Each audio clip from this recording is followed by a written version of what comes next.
not canceling Ben. This goes to the broader issue. No, I'm not canceling Ben Burgess. That's exactly what I'm talking about. You should not be above scrutiny. Like I'm saying this as someone who is friends with Ben Burgess, and yes, we disagree obviously on a lot of things. We've debated issues that we disagree on before, but I think you should be able to do that. Just as if Ben, did one of his watching of something of mine, and then was like, okay, well, here's all the things that I think Lance fucked up on, blah blah blah. I think that is completely fine, normal, and healthy. Does it very different from me being like, I think Ben should be, taken off the internet. Let's work hard now to expose Ben Burgess for all of his, shameful little secrets. No, they're two very, very different things.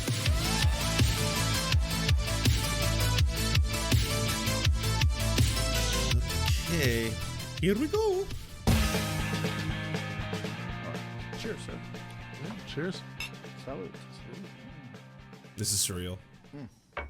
So this is for you. Oh, thank you This so is much. Your own. It's got a little JRE label on the back. They build wells for people in the pygmy population in Uganda and in the Congo as well. And so they did a thing with Buffalo Trace where we picked out one very specific batch, and they literally gave us a barrel of whiskey. So we have one giant bottle and then a bunch of these bottles to give out to guests. So there you go. Nice. Man, this feels strange. I've got to tell you, in the late '90s, I watched news radio all the time. So feels weird having a drink with you. Yeah, it feels weird just being me. So it's weird for people to feel weird to meet me. So that's odd too. So your book is Speaks to My Heart. Did you bring a copy? I did not. You have a book with you. No, I have a book with me. This is a book by my friend Adolph Reed. So it's about growing up in New Orleans under Jim Crow and kind of how I'm too used to watching Joe Rogan on how it hasn't 125. This is good stuff. But Okay, no. cool. Well, that's a good book too. But tell everybody about your book. Yeah, so my book is called Canceling Comedians While the World Burns, a critique of the contemporary left. And I wrote that a while ago, so that was before we went through this surreal experience where during weeks that the United States and Russia have been closer to the brink of war than the Cuban Missile Crisis, than they have been since the Cuban Missile Crisis. Somehow we've had weeks of news cycle about Joe Rogan. I don't know how that happened. Yeah, I'm a controversial character apparently. Apparently, yeah. And apparently those controversies are the most important. I'm already a little worried. Oh, I can do it faster. Oh, nice. Oh, well, boomering out again here. So what do we think? 1-2? We'll try 1-2. I think 1-2. 1-2 or 1-5. 1-5 feels like it'll be too fast. But I'm already kind of nervous because this seems way too much like Ben's a super fan of Joe, and it's just fan benning out right now. Important thing in the world. Well, the most important thing in the world that feels good. in media 1-2 feels good. is ratings. And unfortunately, outrage is what sells. And if you could be upset at something, and so there's a perfect I'm just curious storm what with it me. sounds like. First of all, I can do 3.5. Questioning the COVID narrative, and it was having on doctors who also questioned the COVID narrative. And it was getting COVID, recovering very quickly, taking the wrong medication, and then it was posting up the brought to you by Pfizer videos and showing these people bought and paid for by pharmaceutical companies, and then it's all the other things. It's every clip that we talked about before the podcast, every clip that I've ever said, taken out of context, and if you smush them all together, how horrible it looks. But it's not really... Okay, no, Joe, I got to stop you right at the gates here. Come on. I understand people taking for 1 minute and it's out of context. That's not you apologized. You apologized because it's pretty self-evident. Some of those clips... they're extremely racist. It's not just well, I said the N-word, or I said the N-word in context, or I said the N-word after someone said a sentence and then it just came out of my mouth or something like that. You have this whole little, what I guess you could say is an attempted joke about how you were in an area that was, a predominantly black neighborhood, and that you had just seen the movie Planet of the Apes, and then it felt like you had walked into Planet of the Apes. That's a very yikesy, super racist statement. So it doesn't matter if there's 10 minutes afterwards where you're I've seen a little bit after that, and it's not as if you're which is something I would say if I was a Ku Klux Klan member. But anyways, I'm not gonna dwell on this too much, right? It's not really that they think it's important. People can be taken out of context. They don't give a fuck I what's agree. important. They're just trying to stay alive, and they're trying to get as many views as possible, and they're trying to escape what is this undeniable demise of modern mainstream news. Well, we were talking about this a little bit before we started, and I think what's really, I mean, whatever, this is not like a mind-shatteringly original insight or whatever, lots of people have said this, but I think what's really gone on is that the economic collapse of traditional media has meant that the profit incentive now is just to cater to whoever you have left, right? Yeah. So if you have, like if you're on Fox, then whatever, like a couple million conservative old people are, watching at any given time, you want to give them the narrative that's going to keep them scared and angry and watching the news. If you're on MSNBC, then you spend the entire Trump years talking about Russia, because that's what scares their audience. Yeah. And people don't, and one thing that really disturbs me about this, I mean, like the book is about all of the things that people who I basically agree with are getting wrong, right? So in other words, like I'm a socialist, I'm a columnist for Jacobin magazine. Are you a straight up socialist or are you a democratic socialist? Because I know that you've been represented as a democratic socialist. Yeah. Like, so I mean, look, the reason I put democratic in there, Democrat. right? Which I do. But the reason I put democratic in there is because there are obviously countries that have existed that have called themselves socialist, that have not had things that I care about, like free speech and multi-party elections, and so I certainly don't want to associate myself with that. But look, I mean, short term, I care very much about having socialized healthcare, about having like tuition-free higher education, so people can go to school without having to be in debt for like decades, which is obscene. I mean, that's ridiculous. Yeah, I'm with you 100% on both those things. And I do think that like the level of inequality that we get from our current system is indefensible. That, in other words, that if one person has more than another just because they like chose to work harder, then like that's one thing, right? I can Right. that I would person A wants to stay home and watch Netflix, and person B wants to work for more hours, than like person B should get more money. I am totally fine with that. But what bothers me is when you have these massive inequalities that have huge effects in people's lives that are linked to things that aren't under their control, and I think we have a lot of that too. I would agree with you 100%. My position on this, whenever people push back against the concept of socialism, or when I was supporting Bernie Sanders for president, I was saying that we'll look at all the things that are technically a socialist concept that we accept, like the fire department. Imagine if you had to have money to get your fire put out. Like, we don't think that. Like, if your house burns down... I'm just going to pause and say that, like, I get why Ben would not want to push back on what are clearly, like, misunderstandings of socialism. Like, socialism is not when the government does stuff. Like, you all know the meme, right? Socialism is not when the government pays for a program that you like. But I think in the interest of reaching normies, because ultimately this is going to be listened to by I think 10 to 11 million people, in the interest of that, I can see why you don't want to derail it and then be like, well, actually, kind of one of those moments. We call the fire department, they show up. Our taxes fund the fire department. That is essentially a socialist endeavor. I mean, it's a socialist institution. Yeah, it's taken outside of the market. It's provided just as like a right that you should have, right, just for being a person, right? You shouldn't have to do anything special to get your house put out if it's on fire, and you also shouldn't have to do anything special to get treatment if you're sick. I like that. That's a good new meme. Socialism is when no fire. That feels like a good T-shirt.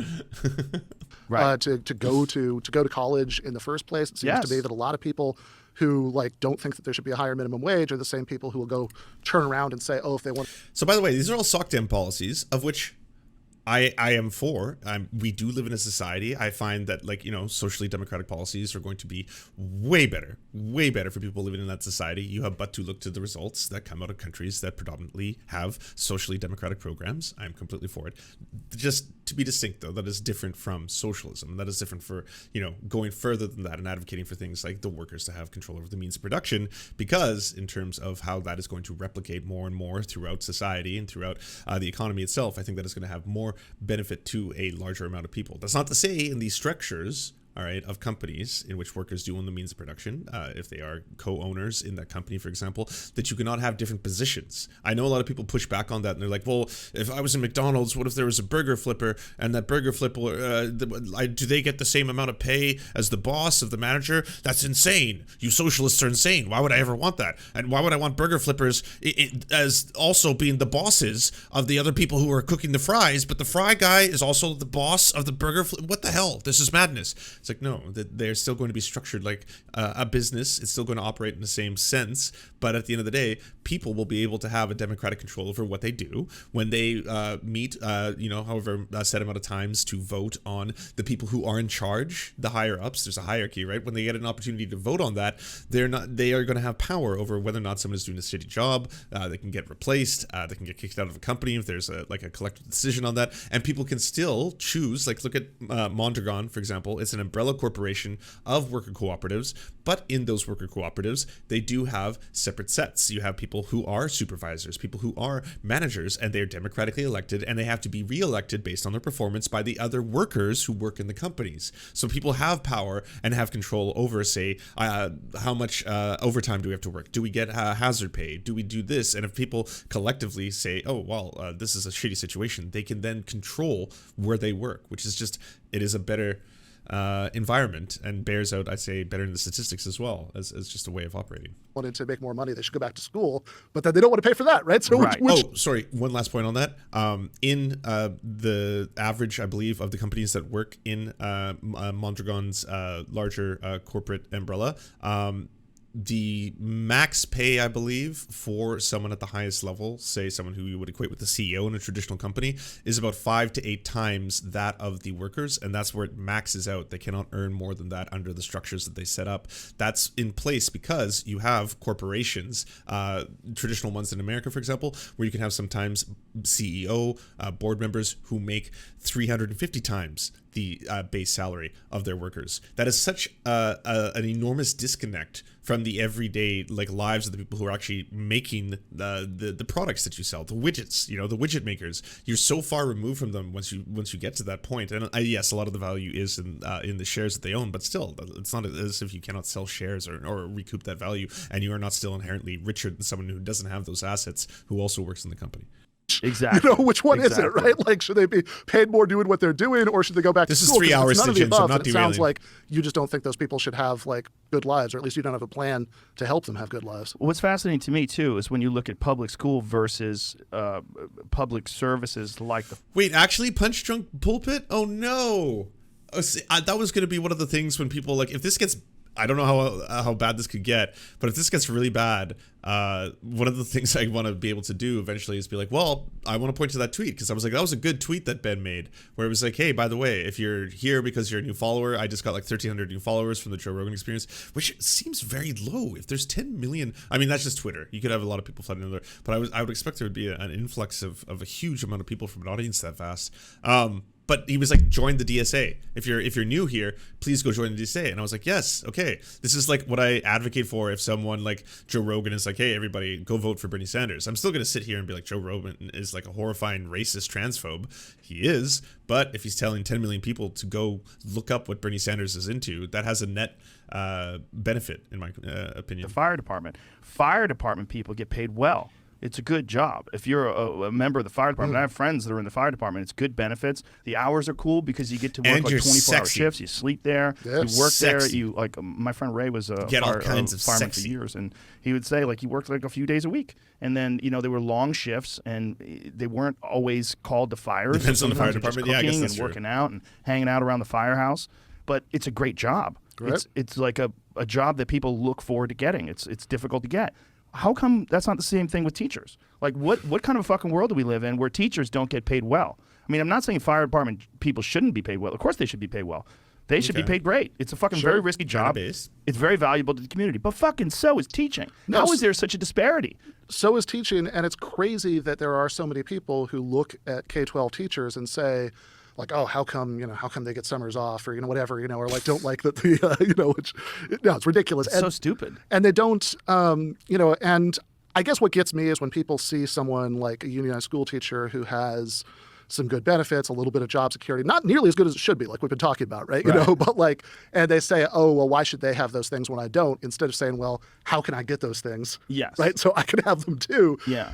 Because it doesn't benefit you, right, as an ordinary person, if somebody who has a job like that is paid less. In fact, what it does is it's bad for your kids if they go to public schools, because the kinds of things that teachers unions want, like smaller class sizes, are things that are, the conditions that they teach in are the same conditions that the kids are learning in, right? So I think it actually benefits everybody. Like I think that Finland is supposed to have the best public schools in the world by a lot of metrics, the best school system, in the world. They actually don't really have private schools in Finland. Shout out to Finland, I guess. It's very strong unions. People are certainly getting a better deal as teachers there than they are here. But so many people think the solution is to privatize things, or is to That's the solution if there's no other options. I mean, if you're a guy right now and you have a child and you have enough money to put them in a really good school that you have to pay for versus a really shitty school that you get for free, that makes sense. Yeah, I don't blame anybody for making that decision as an individual. I mean, what I would ask. They shouldn't have to make that decision. Yeah, exactly. I think what we should have are excellent public schools, so that everybody can just do that. Imagine. I mean, imagine that's controversial. Literally, one of the most important things for the future of our society is raising children correctly and educating them. By correctly, meaning giving them the opportunity to grow and pursue their interests and find out where they fit in life, and have enthusiastic, well-paid teachers, not people that feel like they're being taken advantage of and fucked with and just exhausted all the time. Well, it's weird, too, because a lot of the same people who are hostile to that will say when they're talking about corporate CEOs, oh, you can't complain about how much they're paid because they have to be, you have to have that as an incentive, or they're not going to give you the best work if they're not being paid, 500 times more, than people who work there. But it's wait a second. So why doesn't that logic go for teachers or other public employees that if they're paid more, then you're going to get a better performance out of them? Why is it only CEOs? Well, we have a very distorted set of values when it comes to what's important. And this is, again, not saying that fire department people are not important. They're fucking hugely important. I respect them very much. And I'm glad they get paid well. Yeah. But I mean, they should get, it should be like that with all of what I would think of social services for the community that we would gladly pay for taxes, fixing infrastructures, fixing roads. The problem, I think, with a lot of people is they just don't trust government to handle the money well. They think that you're going to get a lot of bureaucracy. It's going to be bloated. There's going to be a shitload of people that are working. They're not going to resolve it. And it's going to be sort of that same situation when if you donate to charities and then you find out that 90% of the money goes to infrastructure and just some of those shitty charities where so much money goes to the people that are working there that very little of it goes to the actual charity itself. Well, of course, that's the private sector too. But yes, it is. It is with everything. But I guess I would just say one thing about the bureaucracy thing, because I know that's something that's an easy association in lots of people's minds, right? That more government means more bureaucracy. And if you're thinking about people who are petty gatekeepers, who are going to be able to approve or deny something, it's very natural to resent people like that. Yeah. But what I would say, what I would respond to Joe with before Ben says whatever he's about to say is, you don't say that about the military, because that is an enormous government program, that has billions and billions of dollars put into it, that does a lot of things, including educating people, housing people, giving people health care. It's also a killing machine. I mean, if we get rid of the killing machine, that's a massive government program that no one ever calls into question. You never hear conservatives oh yes, the enormous bloat of the military, and I just don't trust the government. Do you trust the government? Do you trust them with the largest weapon system in human history? Because I don't really trust them with the largest weapon systems in human history, or a lot of ties to one of the largest, the largest arms manufacturing private corporatization that has ever existed in human history. See, I don't trust them with those two things. So that would be an interesting thing to hear. Hey, is that what situation is actually going to give bureaucrats more power? Is it going to be if you have something like Medicare for all, for example, or just how public schools already work, right? The K through 12, that every kid has to be educated, you don't have to go through a special process. So if it's universal programs, then you don't have what you have with means-tested programs, where there's somebody who's looking over your application and deciding whether or not you qualify, and deciding which hoops you have to jump through. Right. And that really seems to me where bureaucrats are really going to get most of their power. And that's not to say when I'm saying that, I'm not saying that there are no legitimate complaints about any of the agencies that do these things. Of course there are, right? Of course. But what I would ask though is what the options are, right? So because if you privatize something, then you're still having decisions be made by decision makers who you don't necessarily might be very distant from you. But the difference is, at least when it's public, then theoretically, right, you can at least elect the people who are overseeing it. Whereas if something is subcontracted out to a private corporation, then that's not even true anymore, right? There's another layer in between you as an ordinary person and control over this institution. I mean, if the federal government does anything bad, then we can, theoretically get rid of them. Although I think there are a lot of very undemocratic things about America's political system that make it way harder to do that. I mean, the fact that we've only got 2 political parties that are basically allowed to participate at all, the fact, Like you can go on and on. We could go on and on, right? The money that's involved in getting these people elected. Yeah, the money, definitely, right? Exorbitant amounts of money from special interest groups. Yeah, no question, right? So, I think we've got we've got like a little bit of democracy there, not nearly as much as we should, right? But like Jeff Bezos isn't up for election by anybody, right? Like he's just there, right? So like if you have if, for example, you didn't have like the public post office, right? It was just like Amazon, taking the, like Amazon trucks and that's it. He's going to have a better take than Dave Rubin, that's for sure. Fucking Joe Rogan and Dave Rubin talking about the post office. And that's why we should just privatize everything, because the markets will solve it all. It'll solve everything. You get it, Joe, right? Then now you're talking about an institution that there's no democratic control over, right? There's some like a little bit of indirect control in the case of the post office, which, by the way, I would point out that like when conservatives talk about, bureaucracy and inefficiency and stuff like that, they always bring that up. But like if you actually look at polls, like 90% of Americans like the post office. The post office is amazing. They can get a fucking letter across the country for less than $1. Right. Yeah. How Right. crazy is that? Yeah. You could What write does it cost for a stamp?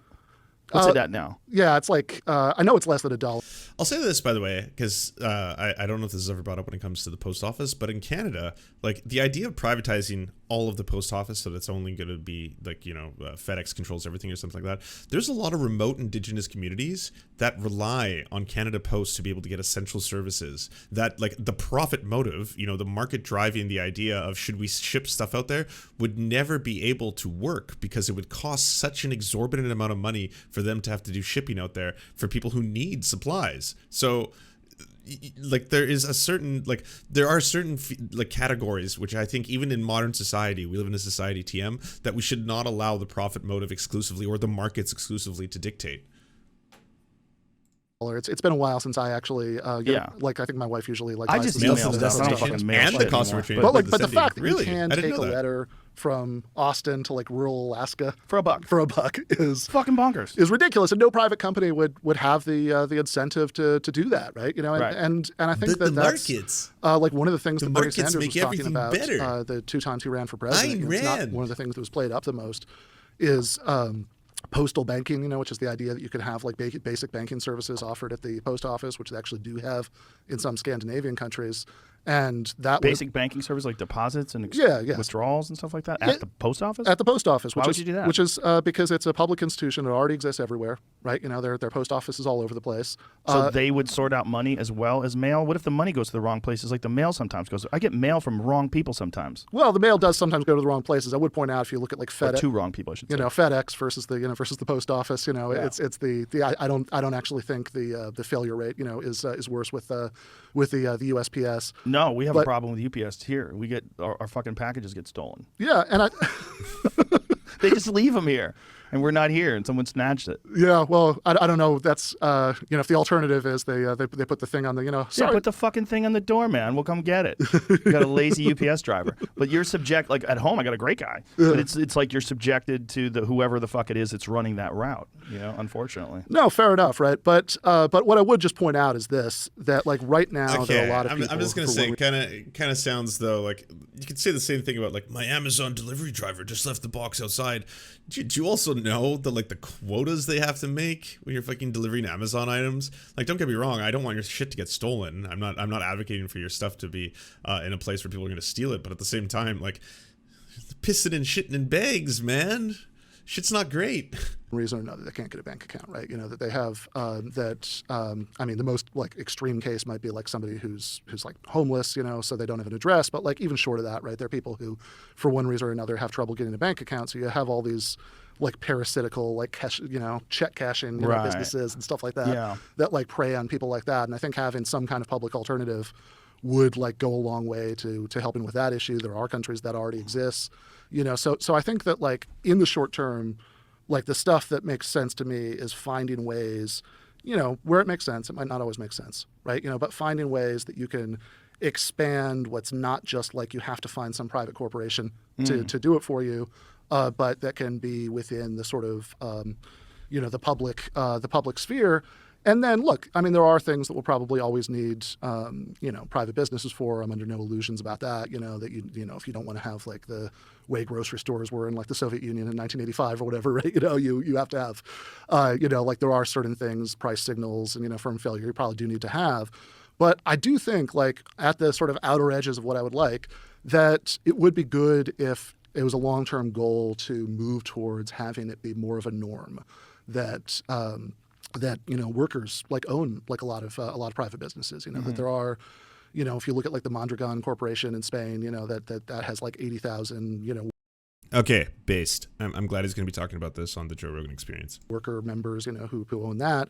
You have like the equivalent, like an operating agreement, which is like the equivalent of a union contract, but there's no like separate boss to negotiate with, and you might not necessarily directly elect managers because there could be things that are like, technical things that, managers have to do that like you want that to be more of a traditional job application, but you can at least elect the people who hire them. And even if I could like, whatever, like a magical genie would just like somehow grant me, that like all of my political preferences were satisfied in ways that I don't think they're going to be anytime soon, given all those problems with America's political system we talked about earlier. But like, even if that happened, I don't think that like every single business should have to be like that, that if you, like, hire a guy to do like graphic design for your podcast for 10 hours a week or something, that they have to have like voting rights in a cooperative. Like that would be silly. But I think that I think we could move towards an economy where that was like a much more common thing. And I think that would be way better off, because the way it is in like the kinds of corporations that dominate the economy now, I saw where you'll Lauren get Southern like doing that. Amazon workers who are like sometimes like working at the warehouse, and then they have to have like a second job at night. And their boss literally has enough money off of that to buy his own spaceship, right? That strikes me as a level of inequality that's really hard to justify by the principles that we kind of started with. Well, what do they pay at Amazon? Are they so egregiously underpaid? I don't think that they're egregiously underpaid by the standards of like corporate America as a whole. I think it is up to 15 now. I'd have to check the exact numbers, but I think that what I would question is just this though, right? Like, when you're dividing up, right, like the revenues that the whole company is making, then you say, like, there are lots of ways that if you are in a cooperative and people could vote on pay scales, there are lots of things you could do to convince somebody. You mean like employees vote on pay scales? Yeah, like if you have like a worker cooperative, right? Right. Then. But the problem with that is a lot more workers than there are Jeff Bezos. And if they decide to say, like, we should get most of the money. Okay, but what do you think? What do you think Jeff Bezos is doing? Like, what's the now? Yeah. Coke. He's doing coke and he's banging his girlfriend on a yacht. He's living like a guy who's got Probably $183 true. billion. I go into space. Yeah, going to space on a rocket ship that looks like a dick. He's shooting a giant metal dick up into the heavens. He's literally trying to fuck. I mean, if you're willing to put up with Joe Rogan, and then you can get I wish I had any metric to be able to measure the conversion rate of people who are watching or listening to the podcast, and then might be like, oh, you know what, Ben is making a lot of sense. I like the way he's speaking. I think there should be more democracy in the workplace. After all, I spend 8 hours a day, every day, working for someone, so I would like to have a little bit more power and control in, like, most people want that too, right? Like, I don't know how many jobs, like, I've had so many jobs I absolutely despise, where I was at the bottom tier, fucking dishwasher, working in, like, a movie theater, and I was like, yeah, I would like to have more say or more control, especially over aspects of my life. When you spend, like, 8 hours a day there. Space. Yeah, that's what he's doing. That's what he's supposed to do when you make that kind of money. My fascination with Jeff Bezos is his transformation from nerd No, fluffer, I to didn't want this any like control. muscle-looking guy. He looks like a jiu-jitsu black belt. He looks like a tank. If you're a Kind of fluffer, crazy. And he used to have this like very respectable, normal wife, and now he's got this bombshell girlfriend. It's kind of hilarious. I love it. I love a good cliche. I really do. I love the fact they have to take down a bridge because he made a yacht that is so fucking big. In order for it to get out of the place where they're making it, they have to disassemble a fucking bridge. And he's like, yeah, disassemble the bridge. What the fuck, man? Why do you need a yacht so big? What are you doing? What are you doing? He's just out of control. But that's like, I feel like everyone that gets to that level of wealth seems to go out of control. Yeah, no, it definitely does. It definitely does seem that way, right? And then their kids, in many cases, start out of control because they grew up their entire. Oh, not to mention, like, people like rich tech bros or Bitcoin bros, the Bitcoin billionaires, they seem so detached from reality. Like, it can't be normal. Their lives, like having this like level of wealth that makes it easy to get anybody to do whatever you want. That's them to part do. of the problem. The other part of the problem is there's no time to be with the kids. Right. So when you're working and you're the CEO of Amazon, I mean, the fucking hours that guy was putting in is probably insane. He's probably working, when he was working, he's not the CEO anymore, but he's probably working 16 hours a day. How the fuck can you instill some sort of sense of normalcy in your children when you're never home? Right. It's not really possible. And so then And you now compensate he's with too- gifts and Yeah, now he's too busy, snorting Yeah. coke and going into space and all that stuff. and banging his bombshell girlfriend. Woo! Yeah, I feel what you're saying. Do you? I'm not in any way going to say that being a CEO of a monstrously huge corporation would not be a lot of work. It would. You would be being disingenuous to say it's not. But there's a lot of other people involved as well, right? Like you don't. He's not single-handedly managing every single Amazon warehouse chapter, extension, different categories, fields, programs, like the different sectors, the acquisitions, whether it be like Twitch or all their web hosting services.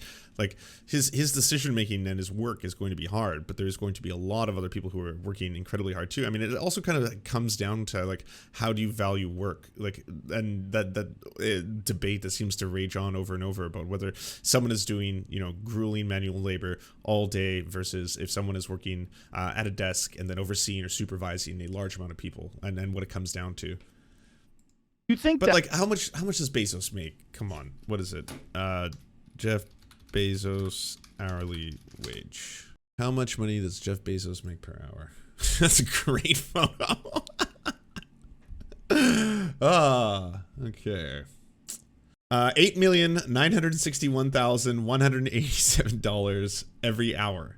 So he's making about $9 million an hour is his hourly rate. Like, he is not doing whatever multiplication from the average $15 an hour that this works out to in work.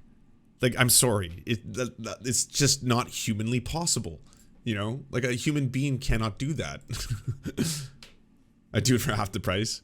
Hey, I'd even undercut you. I'd take it for a quarter. Come on. Do you have hope for? There seems to be such a polarization in this country. There's people that I completely disagree with on the right that are like, pull yourself up by your bootstraps, all that stuff. Like that is nonsense talk. When people talk like that, I'm like, Jesus Christ, man. You just had Jordan Peterson on the show. Did you bring that up?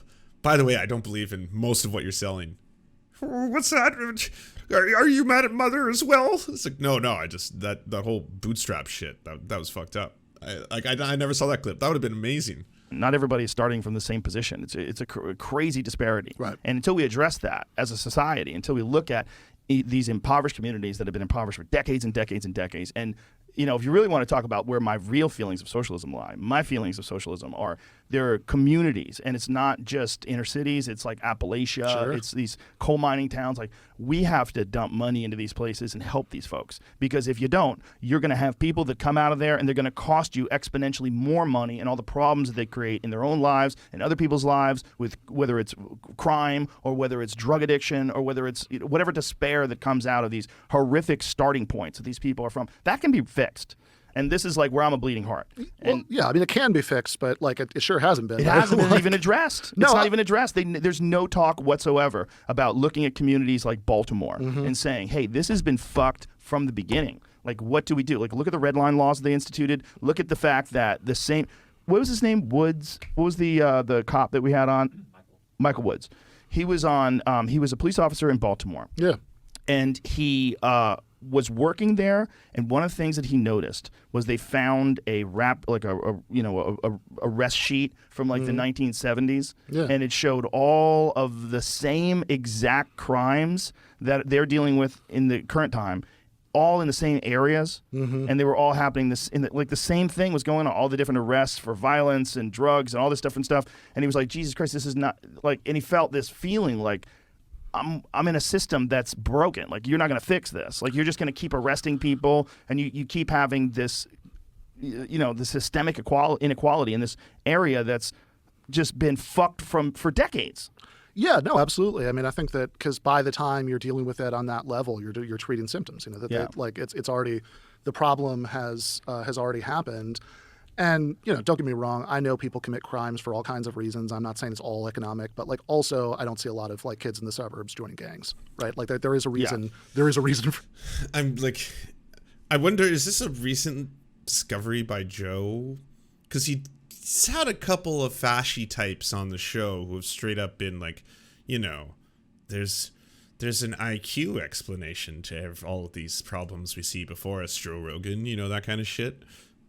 He's code switching for Ben. For that, right? sure. The things that like really drive up the violent crime rate, are things that have a lot to do with poverty and inequality. And I think that if you talk about Appalachia, I mean, like the Obama administration's like response to like all the coal, like the sort of misery caused by all the coal mines closing was to, just kind of sprinkle the region. Has Lance been the best coverage of Ukraine? Well, that's exactly it, right? Because like say they put up these that. technology training centers, so There's it's people essentially who are telling people to learn to interviewing code. Because really like, good if you're like people on a the ground. 50-year-old I'm gonna be interviewing, laid off coal miner, a Ukrainian you'll definitely get journalist the coding next job week, in though. preference I'm really over the excited for that. 22-year-old kid, who just graduated. It's absurd. And then like Trump came in and he said he was going to bring the jobs back, and there are fewer jobs there than ever, right? I mean, I don't think any of these people are serious about helping working class people either in places like Baltimore or in places like Appalachia, because Right. I think the Democrats, increasingly the kind of liberalism that's dominant in the Democratic Party right now, I think isn't really about that. I think that what it's really about is trying to have like a more diverse ruling class. Like, I know that sounds like an oversimplification, but I really think a lot of it's just about that, right? That like what they like, to the extent they're concerned with social justice, what they're concerned about is disparity. So Punch Drunk Pupil says that Michael Wood's guest Joe mentioned was on the show back in 2012. What? That shows how much the concepts only swim around in his brain without studying in a meaningful way. Yeah, I mean, like, I've seen, because we watch Joe Rogan all the time, I've seen conversations he's had with people who have talked and like been given, 1350 talking points light, I would say, at the most generous. So like, it was just bizarre to me to hear him make a statement like that. That you have more black people than white people who are, living in poverty and going through a criminal justice system and all of this stuff. And that's absolutely true, right? That is completely a result of the fact that, up until the 1960s, we literally lived in an apartheid country, that in much of the United States, we had Jim Crow laws, on the books, and I think the horrible racial history of the United States is the reason for that. But what's the goal, right? Is what you count as justice having like exactly demographically correct proportions of every group living in poverty and it's also being, this, like all of that stuff? Like it's ridiculous. I was just going to say, like, the Republicans are even worse, right? I mean, like, Republicans, when they claim that they're like big populists now, it's like, well, what do you actually want to do? Do you want Medicare for all? Do you want, like, they don't support any of that stuff. What's also their positions are weaponized, and I didn't know there's that. so I much didn't know that about polarization. the I think econ. That's it's, really it's cool. very unhealthy to have two positions, a red position and a blue position, because people are so malleable. They're so easily manipulated, and they want to be a part of a tribe. Right. And they'll just subscribe to these ideas, and then they take comfort in the fact there's other people that agree with them, so they get in these Facebook groups, and they just like, talk about stuff that everyone else in their little echo chamber agrees with, and they feel like the whole world should bend to their will. And it's just, it's a bizarre time. Absolutely. We, Thanks for what we were I'll check it talking out about after. earlier about the fact that the collapse of traditional media means that everybody gets to curate, their own little media diet, right? That That's a problem too, right? It's so easy now to just like expose yourself to absolutely nothing all the time except people who agree with you, because if there are only a couple million people watching like one of the traditional networks in a given night, then what's their profit incentive? Their profit incentive is to like relentlessly pander to whatever audience they have left. So if you're Fox, you scare old conservatives and whatever, like the MSNBC has their own version like we were talking about. But I think that like this is why I try to like go out and do debates all the time, because which like some people, and this is one of the things I talk about in the book, right? Some people on the left don't like that, right? They say that like if you're if you talk to a bad person, basically, right? They'll say like, "Oh, you're platforming." Yeah. That person. That's so stupid. Which is a word I hate so much, but they have. But I get that more than anybody. Yeah. People want to say that I'm like a fake liberal. You have the world's largest podcast. Yeah, I mean, if you bring people on, it is literally the biggest podcast in the world. Like, if 11 million people are going to listen to your episodes, then you are kind of the platformer, I would say. I mean, like, I can get the argument for Ben here, because Ben is a bit different, right? He'll have like a couple hundred live viewers. He's got his YouTube channel, and it's all. I'm not trying to disparage anybody, but I'm just saying, I can say the same thing about myself. I get like, do not get 11 million views on a single episode of the Serfs. That's for sure. Because I talk to conservatives, and I'm friends with some conservatives. Like, that is the dumbest fucking thing ever. Conspiracy We need to theorists. communicate with each Alex other. We're supposed to be Alex in a Jones. community. Alex The community Jones. is the human Alex race, Jones. first of all, and then the United States second. We're supposed to be a community.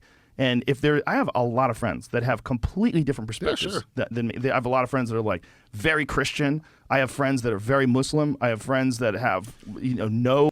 All that is totally fine, honestly. Like I do too. I have friends who I have strong disagreements on a variety of things. Doesn't matter if it's just politics, religion, which is the best matrix. Like it doesn't matter. That's totally fine. There's a big difference between that and having, again, the largest podcast in the world, 11 million people listening, a lot of impressionable youth, I'm sure, and then bringing on and platforming people who are just like, nuclear level fucking transphobic, right? There's a huge difference. Like, even if he was like, I have friends who I disagree with on a range of issues, trans issues included, okay, great. Like that doesn't impact, the 11 million people that you're talking to when you platform someone like that. No religious affiliation whatsoever. Sure. I have friends that are right wing and left wing, and I don't mind all those things as long as you're not a suppressive person. You're not suppressing people that have an opposite position or an opposite perspective. Like, why not? Like, what are we doing here? Aren't we just talking to each other? Shouldn't we communicate with people but when I have people on, I'll get all this pushback, or someone like Ben Shapiro. Ben Shapiro's a lovely guy. Meet him, get to know him. He's very nice. I don't agree with him a lot. Yeah. A lot on a lot of stuff. Yeah, I mean, look, if I love the guy. I love this. Some of Joe's friends are Christian, some are black, and some believe in the superiority of the white race. He just wants them all to get along.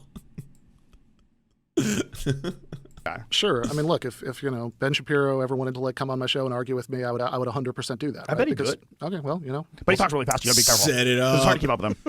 Set it up. His fucking brain is on a different Joe, RPM. You gotta set it up. Whenever I talk to him, I try to slow things down. Slow down, youngster. Okay, I'm just gonna say, and use myself as an example. Speaking fast does not equal that you're smart, okay? There are times when I speak way too quickly, and I'm not saying something that's even remotely more clever than if I'm saying it like this. So I'm just going to say it it's just not one-to-one all the time. Speaking from experience. That's awesome. But he's very enthusiastic. Yeah, I don't agree with him on a lot of things, particularly on gay issues. He thinks that gay folks should just not do it. Which is ridiculous. Like, you're gonna strange position. I wonder if that's some lore, because I've never heard him say that out loud. I've never heard Ben Shapiro straight up be like, you know what? I hate the gays. Yep. They should not do it. Why don't they choose not to do it? Dave Rubin, what are you doing? I just don't understand that. So like, if you're gay, you have like a moral obligation to just be celibate for your entire life? No, you're supposed to actually engage in heterosexual sex.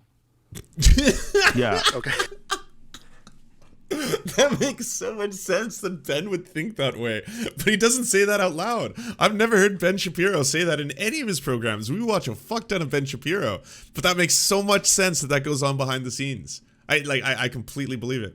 Man, poor Dave Rubin. He's never getting that cake. No way. Hang on. Did you think of not being gay anymore? Did you try that? Have you tried that already? Have you tried having consensual sex with a woman that you're married to? Can you try that, please? Try that first. And I'll bring a cake to that one. What's amazing is sure that's where it falls apart, right? Because this is all based on ancient writing. Yeah. Like, because God said this? Like, who said God said this? Who are these fucking people? And what else did they say God said? Did they say anything about zombies? Did they say anything about people coming back from the dead? Like, what did God say? How much did they say that doesn't make sense? Did they say anything about parting oceans? And like, did anybody like lead someone to a place and part a sea? Because that doesn't seem real. Maybe someone was lying. Yeah, right. That's like yeah. I mean, anybody who knows gay people, right? Like, I have gay friends that are like, you could never tell they're gay because they don't, they just seem. This is fucking like 2007 stand-up routine. Have you ever met like an undercover gay? It's like you'd never know, right? You never know they're secretly gay. Wonderful people. Wonderful. I love them all. Love them all. Great people. Great people. Good friends of mine. But so gay. Oh, man. Like a man. And then I have gay friends who are like, oh, no straight guy acts like that. Yeah, they're like, Lance, you're undercover. I'm undercover until I speak for too long. And then people are like, whoa, he's kind of animated. What's going on there? Gay from space, right? That's super gay. Yeah. Like, when you meet a super gay person, that, first of all, they enjoy behaving that way. That is how they like to talk. That's how they like. Justin Martindale's a great example. My friend Justin, he's gay as fuck, but he's hilarious. I mean, he's hilarious with it. He's a joyful gay person. You wouldn't get confused when you're around him. You wouldn't say, what do you think this guy is? Like, that guy's gay. You know, but like that's how he is, man. This idea that's that how this he is, is, and the he's idea supposed to make a choice to have sex with women. Like, fuck yeah, off. that sounds like a good deal for the woman too. Jesus, yeah, Poor woman. He's closing his eyes, thinking about beards and shit. It's so dumb. yeah, and I think, and also, I mean, we could talk too about like. Okay, so there's the party in the Red Sea stuff. There's also the like slavery in the Bible, right? Like that's Oh you God, know, like a ton of it. That was a very you know, weird and then sequence. treating women as second-class citizens, condoning slavery. There's a lot of murder in the Bible for disrespecting people. Like, how about that the one guy when the kids called him bald and they sent the fucking bears to kill all the kids. The kids they killed the bear. The Because bears they called killed him the old kids because they bald head. called him a bald guy. Like, what the fuck? Coming from a bald person, let me tell you something. That's an overreach. That's ridiculous. But it's this idea that you don't think if like some kids teased you about that, they would deserve the death penalty? no. Listen, I think there's some things that are fascinating about religious traditions that I think they can act as a scaffolding for moral behavior. And some of the kindest, nicest people I know are Christians. And I think that there's something about that sort of structure, that religious structure. When I was younger, I was much more of what you would say like a traditional, like agnostic or atheist. Like I thought it was dumb. I thought the religion was dumb. I don't think it's dumb anymore. And I think it's greatly beneficial to some people. And I think it does give them a structure. And Jordan Peterson said something that really made a lot of sense to me. He said, it's not whether or not I believe in God. He goes, but if you live your life like God exists, you will have a higher quality of life. And it's that if you live your life like you are a part of this. Yeah, but I mean, do you lie to yourself all the time? And do you have to tell yourself about the dragon of chaos in the background? God, as long as you believe in the dragon, you can believe in Mother, and never the two shall meet. Enormous community of loving beings that are all What if I wanna connected fuck to him? this higher power, and that you have this like moral obligation to be a good person. Like, I think rather than fooling yourself into believing in something that you don't believe in, I think that I will agree insofar with Joe in that, like, I think there is a tendency for people just to say, like, religion's dumb, you're stupid, all right, can't believe you believe in all these things, a fucking flying horse and a burning bush and a holy ghost and a trinity. But, like, if someone's like, well, no, I don't really think in those terms, but I like the idea of having a community I go to, and it lets me be more in touch with my family. For that reason, I enjoy Catholicism, you know, or I enjoy, Judaism, whatever it is. Like, fine. That's fine. I feel very libertarian in that, you know. I'm just like, yeah, of course. Well, you go off, believe whatever you want to believe. I have no interest in trying to control what you believe in any way, shape, or form, unless you're going to use those beliefs as a justification for oppression, right? If you're going to do that, well, then you can get fucked. That's pretty much how that one goes. Person, and that there's great value and benefit in that, and then there's a spiritual path to take of a righteous person who's really trying to do good in this world. And I think for a lot of people, religion can act as a scaffolding to sort of substantiate and enforce those kind of positive traits and positive paths of life. And I think there's great benefit in that. I think there's great good in that. Yeah, I mean, look, I'm an atheist, but but I have tremendous respect for Christians who get what you just described out of it. I have to say there are Christians who get very different things out of it, right? You know, that they want to ban abortion and make gay people go back in the closet and all that stuff, but look, I mean, I think like Cornel West, I think that's a Christian I have immense respect for. Have you ever met him? No, I've he was on so I used to do a segment on the Michael Brooks show, and I think he was on that at least once. I maybe a miss couple that guy. times. Yeah. He was great.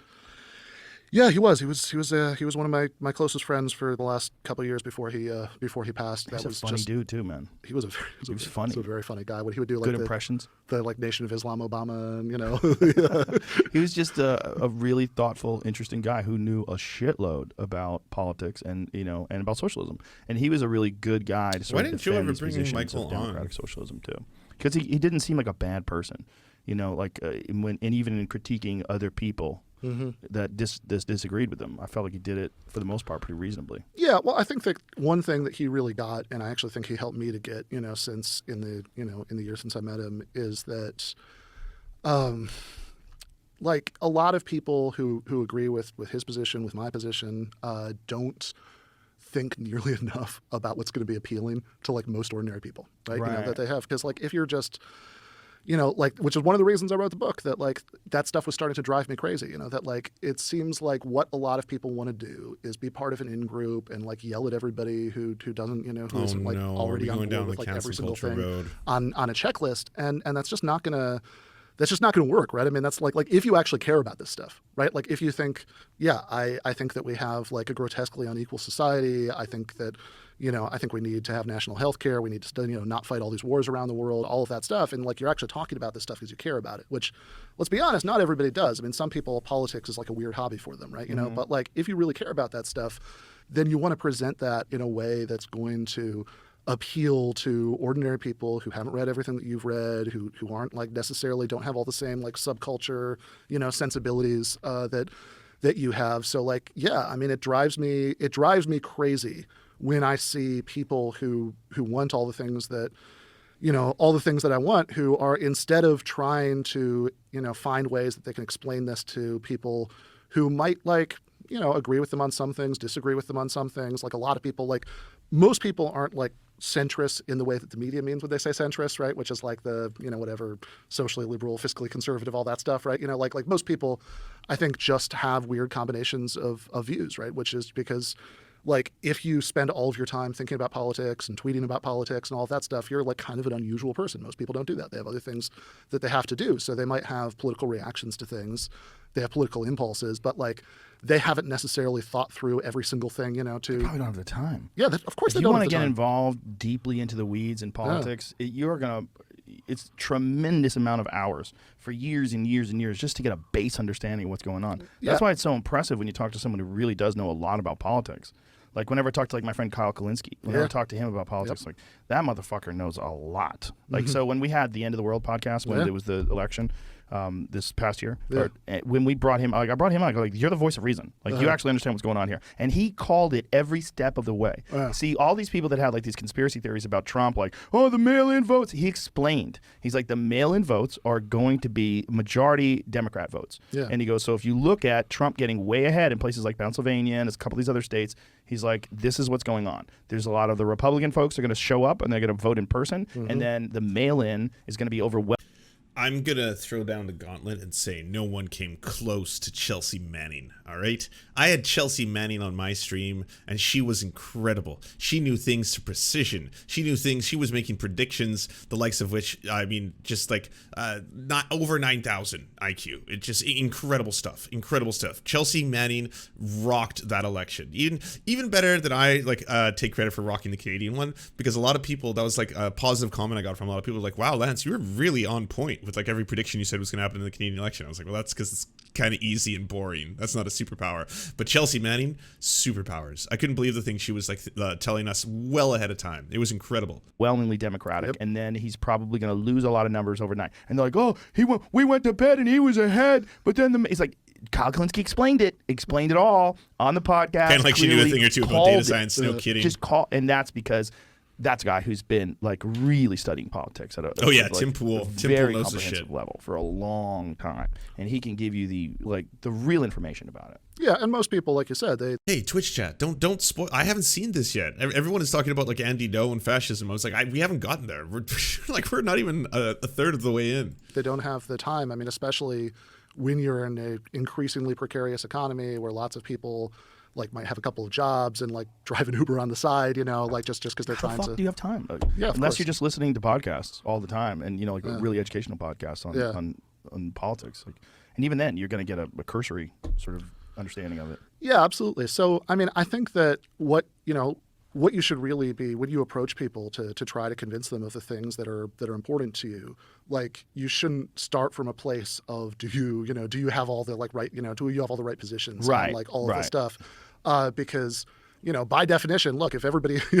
agreed with me about all this stuff, we'd be living in a very different country right now, right?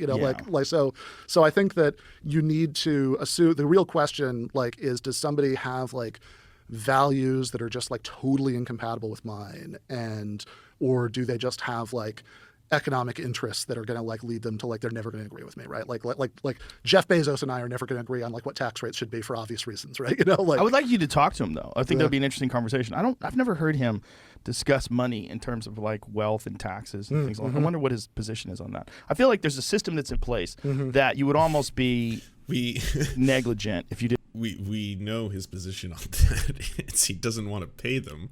Clearly, and take advantage of it. You Sure. know, if you're a guy who's making a lot of money and this is how you could pay X amount of taxes, and this is like these are your deductions, and this is like the law. You follow the law to a T, and then the rest of it you can give out charitably if you choose to.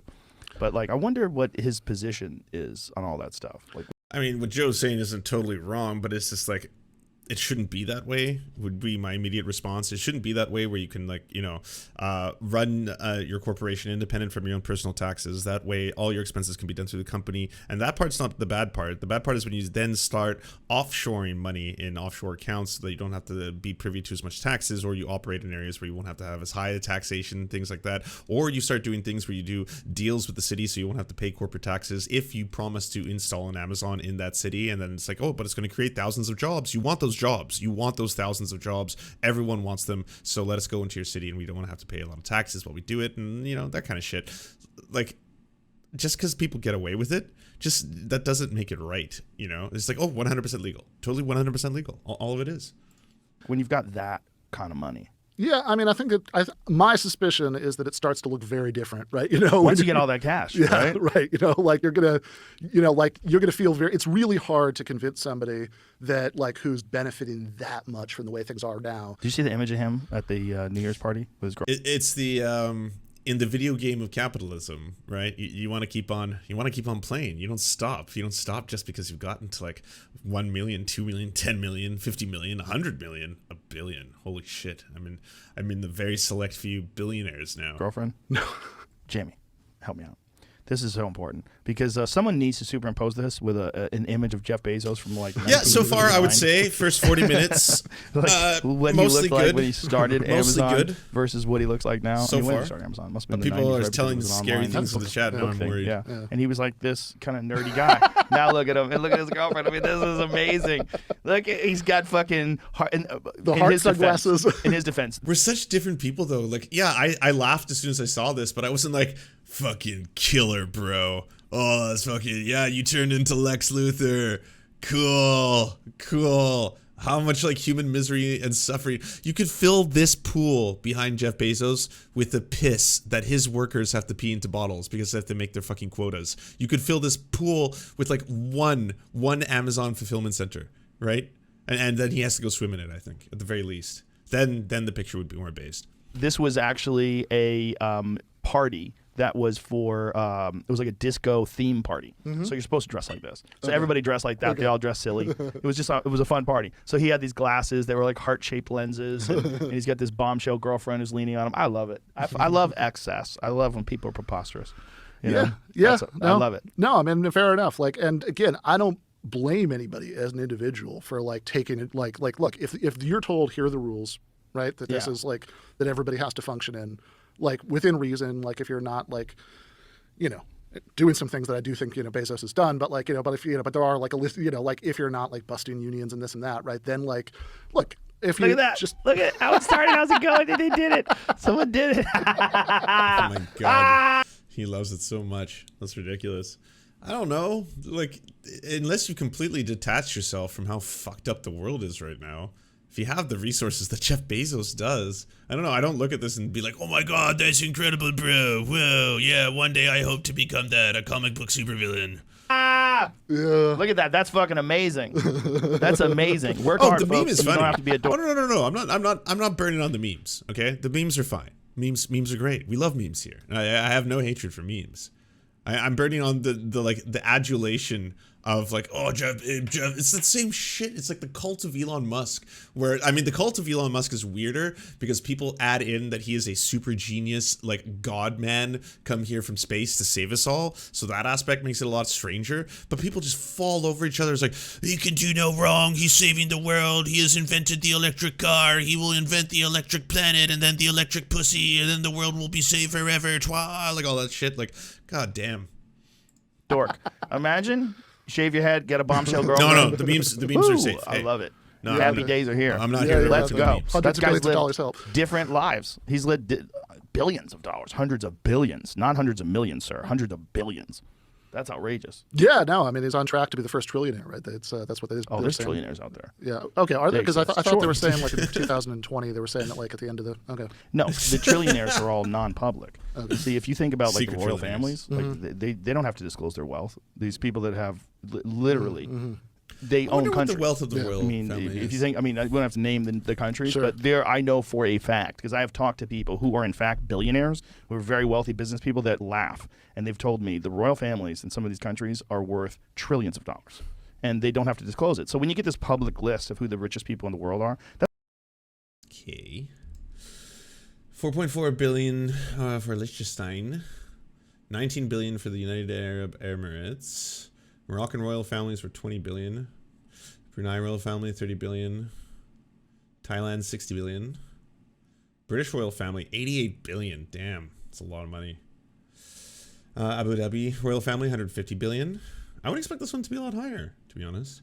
Royal family of Qatar 335 billion. We're getting pretty close to what I expected. The Kuwaiti royal family 360 billion. Royal family of Saudi Arabia 1.7 trillion. He's not wrong then. I was getting pretty close to this being like, wait, what are you talking about? But yeah, I guess the royal family. I mean, that is technically not a single individual though, but yeah, 1.7 trillion for the royal family of Saudi Arabia. Wow. God damn. the richest people publicly. That like they have to disclose it. They're not oligarchs. But yeah, they're not people that are family net worth will be literally in more. charge of the oil. All the oil in a particular part of the world, But that is where pretty fucked billions up. of dollars are coming out every 1.7. day. Like, come on. But- there's a but- shitload of money in. But we should correct the fact that he's saying that like this is a very pervasive thing that a lot of royal families have. That no, one single royal family that we found has more than $1 trillion values in collected wealth. Involved in that. Yeah, But yeah, they do and I run the mean the government. thing is, even And if you're an not incredibly like one of oil-rich those government. people, right? Like the non non-public trillionaires, from those countries that you're talking about. Like one thing that I think people often don't think about enough when they think about stuff like this is, okay, if you have a system where you're going to get It is true. wealth gap Stygians, that extreme, credit where right? credit You is can- due. you The can point is have they're not people who reporting are it. trillionaires maybe, or who at least have hundreds of billions of dollars, then you're just not going to have political democracy the way that we should have it, because the idea that like everybody's going to have the same amount of influence Right. on the government is just ridiculous. It's ridiculous. Once you get to that level, right? Because like if you work at an Amazon warehouse and you want to like call your congressman, you'll be lucky if you have a conversation with an intern. But Jeff Bezos can make a phone call to Biden. Yeah, no, absolutely. And And he'd be like, Biden "Hey, would take the call, motherfucker." right? Because if he told him, right, Listen, that, bro, take a couple extra Advil and let's have a conversation. I need you to be awake for this one.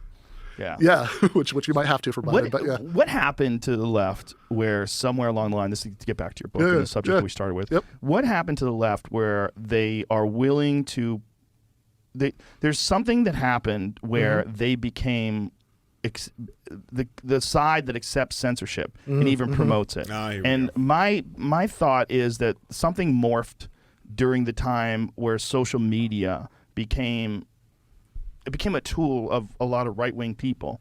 And this is actually like pre-Trump, but was certainly accentuated during the Trump administration.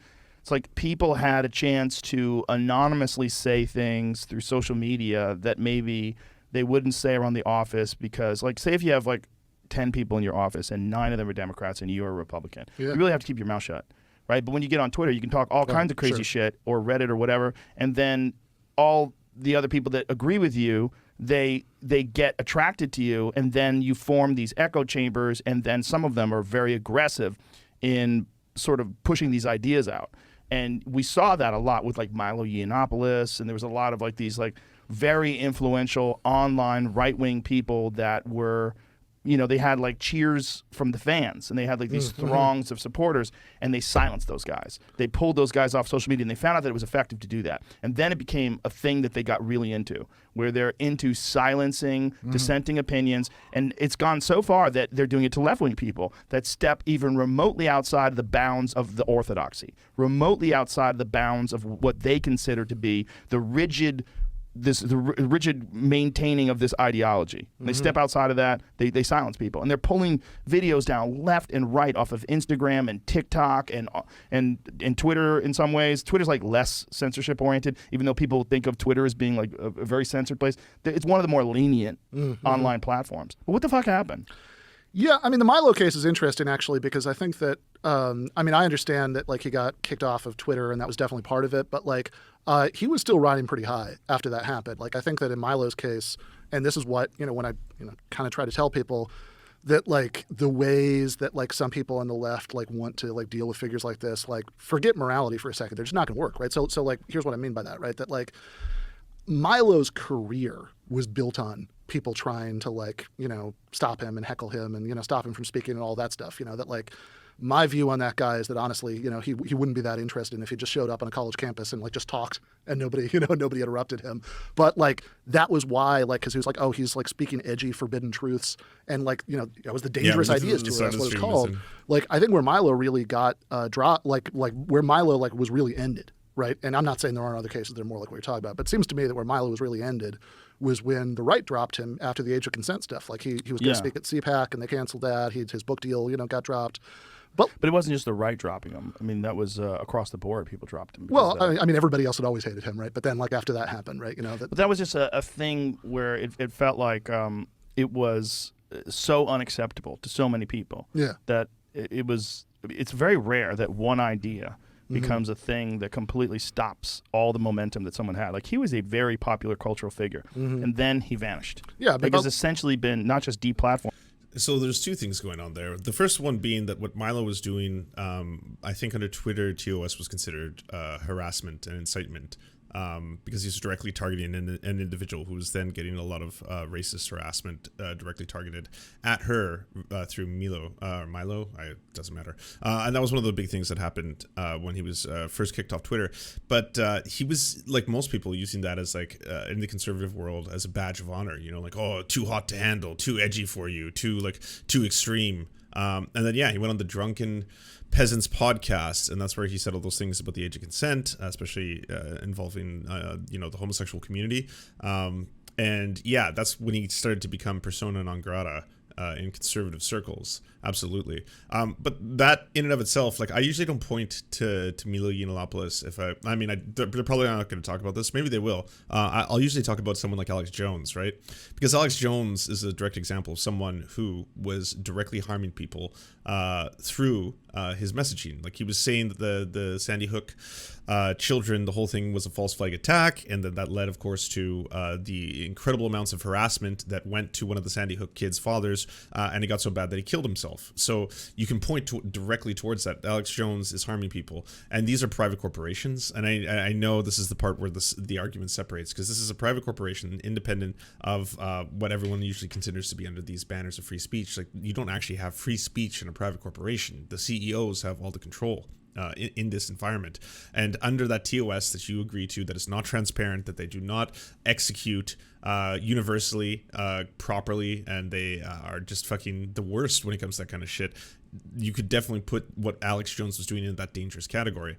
Now you'd have to have an argument, is Alex Jones independent of that in his own private network, the InfoWars.ban video, whatever. Oh shit, we should have added Alex Jones to the list of people we watched on Ukraine Takes, because everyone's saying he's predicted the future, because one of his like 1,000 wrong predictions came right. And he also predicts war all the time. I'm getting super sidetracked. But anyways, does that in and of itself, him having that InfoWars, is he able to grow in the same way, or does he rely still on people like Joe Rogan, on people like Geeks and Gamers in the Quartering who will host him, or Tim Pool who will host him, to keep repopulating in all of those other pools? But removed from the cultural conversation.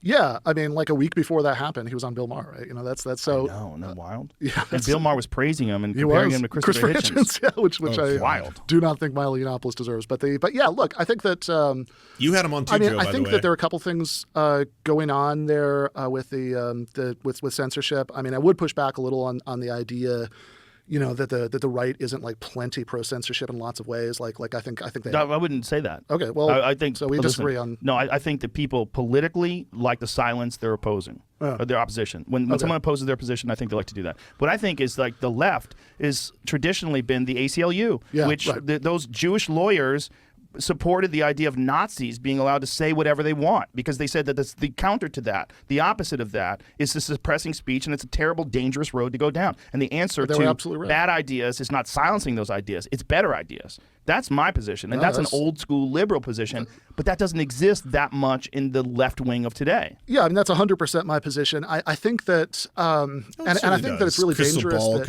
a lot of people, they're all the free speech like, absolutists. even though most of the stuff you're talking about is driven more by like mainstream liberals, that like it's not like whatever people running like these insanely profitable social media companies, right? It's not like they want all the stuff I want, right? Right.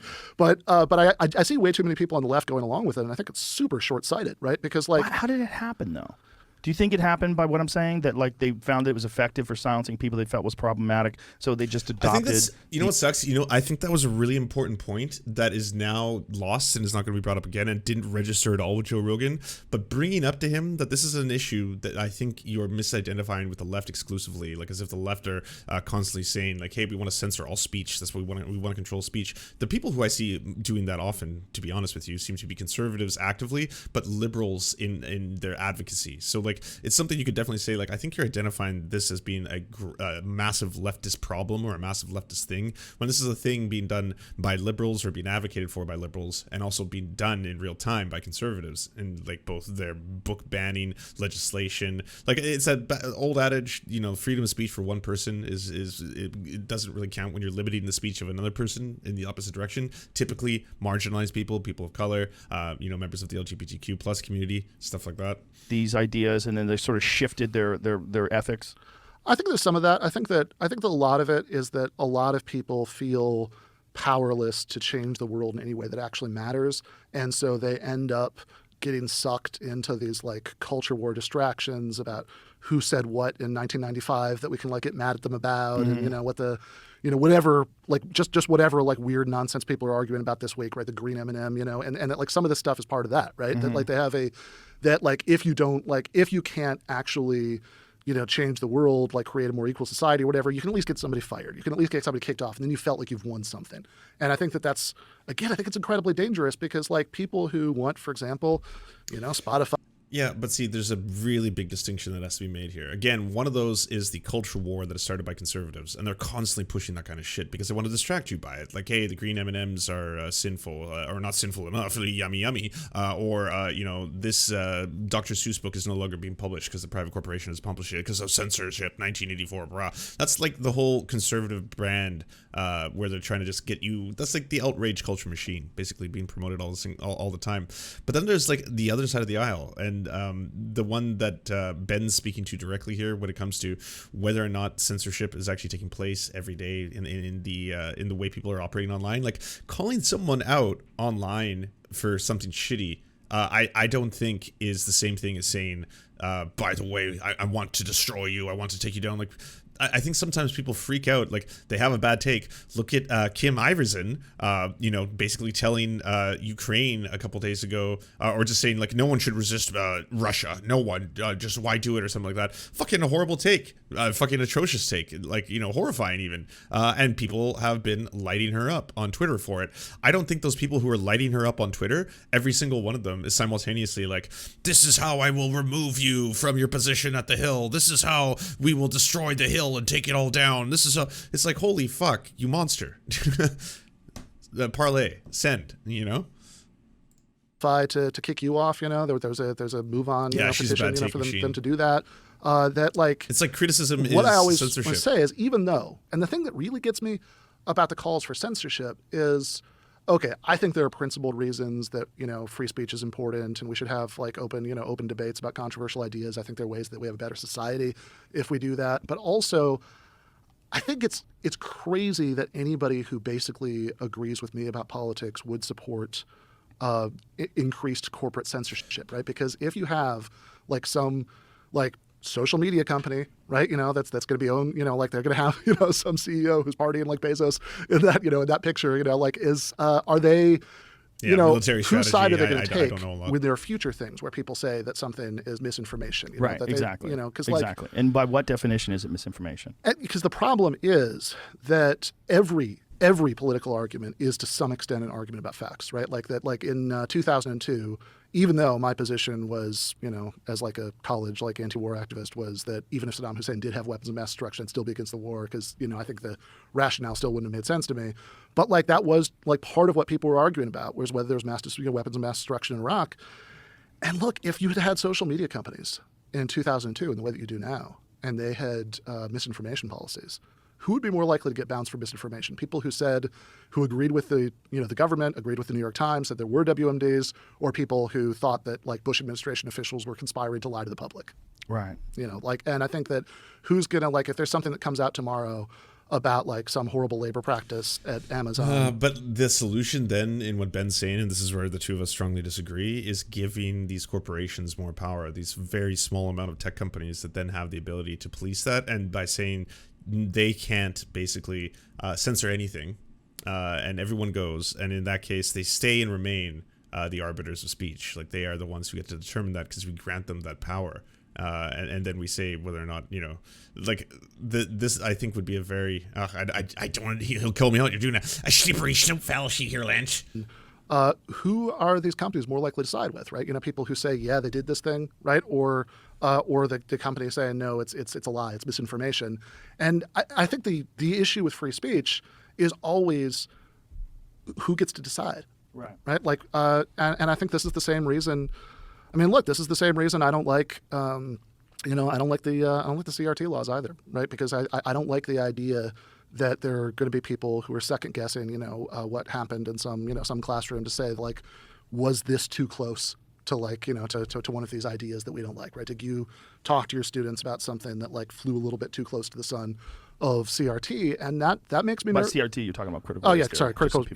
Critical race theory. And I think that, like, actual critical race theory, there are parts I agree with, there are parts that I disagree with, but I don't want to live in I want to live in the kind of society where, when there's some controversial idea that's out there, like that, like, people can talk about it and debate about it, and, like, if you can, like, you can discuss it with students in a classroom. Like, I think ideally the way that education should work, it should foster critical thinking, like, instead of, like, this is exactly what you should think. For sure. You should be encouraging students to, like, to think about it, more clearly, and to argue about it, and to decide, what they think, right? Because, like, ultimately, if you want people to be citizens in a democracy, right, to the extent that we have one of those, like, that's what you want. Like, that's how you want them to grow up, I hope.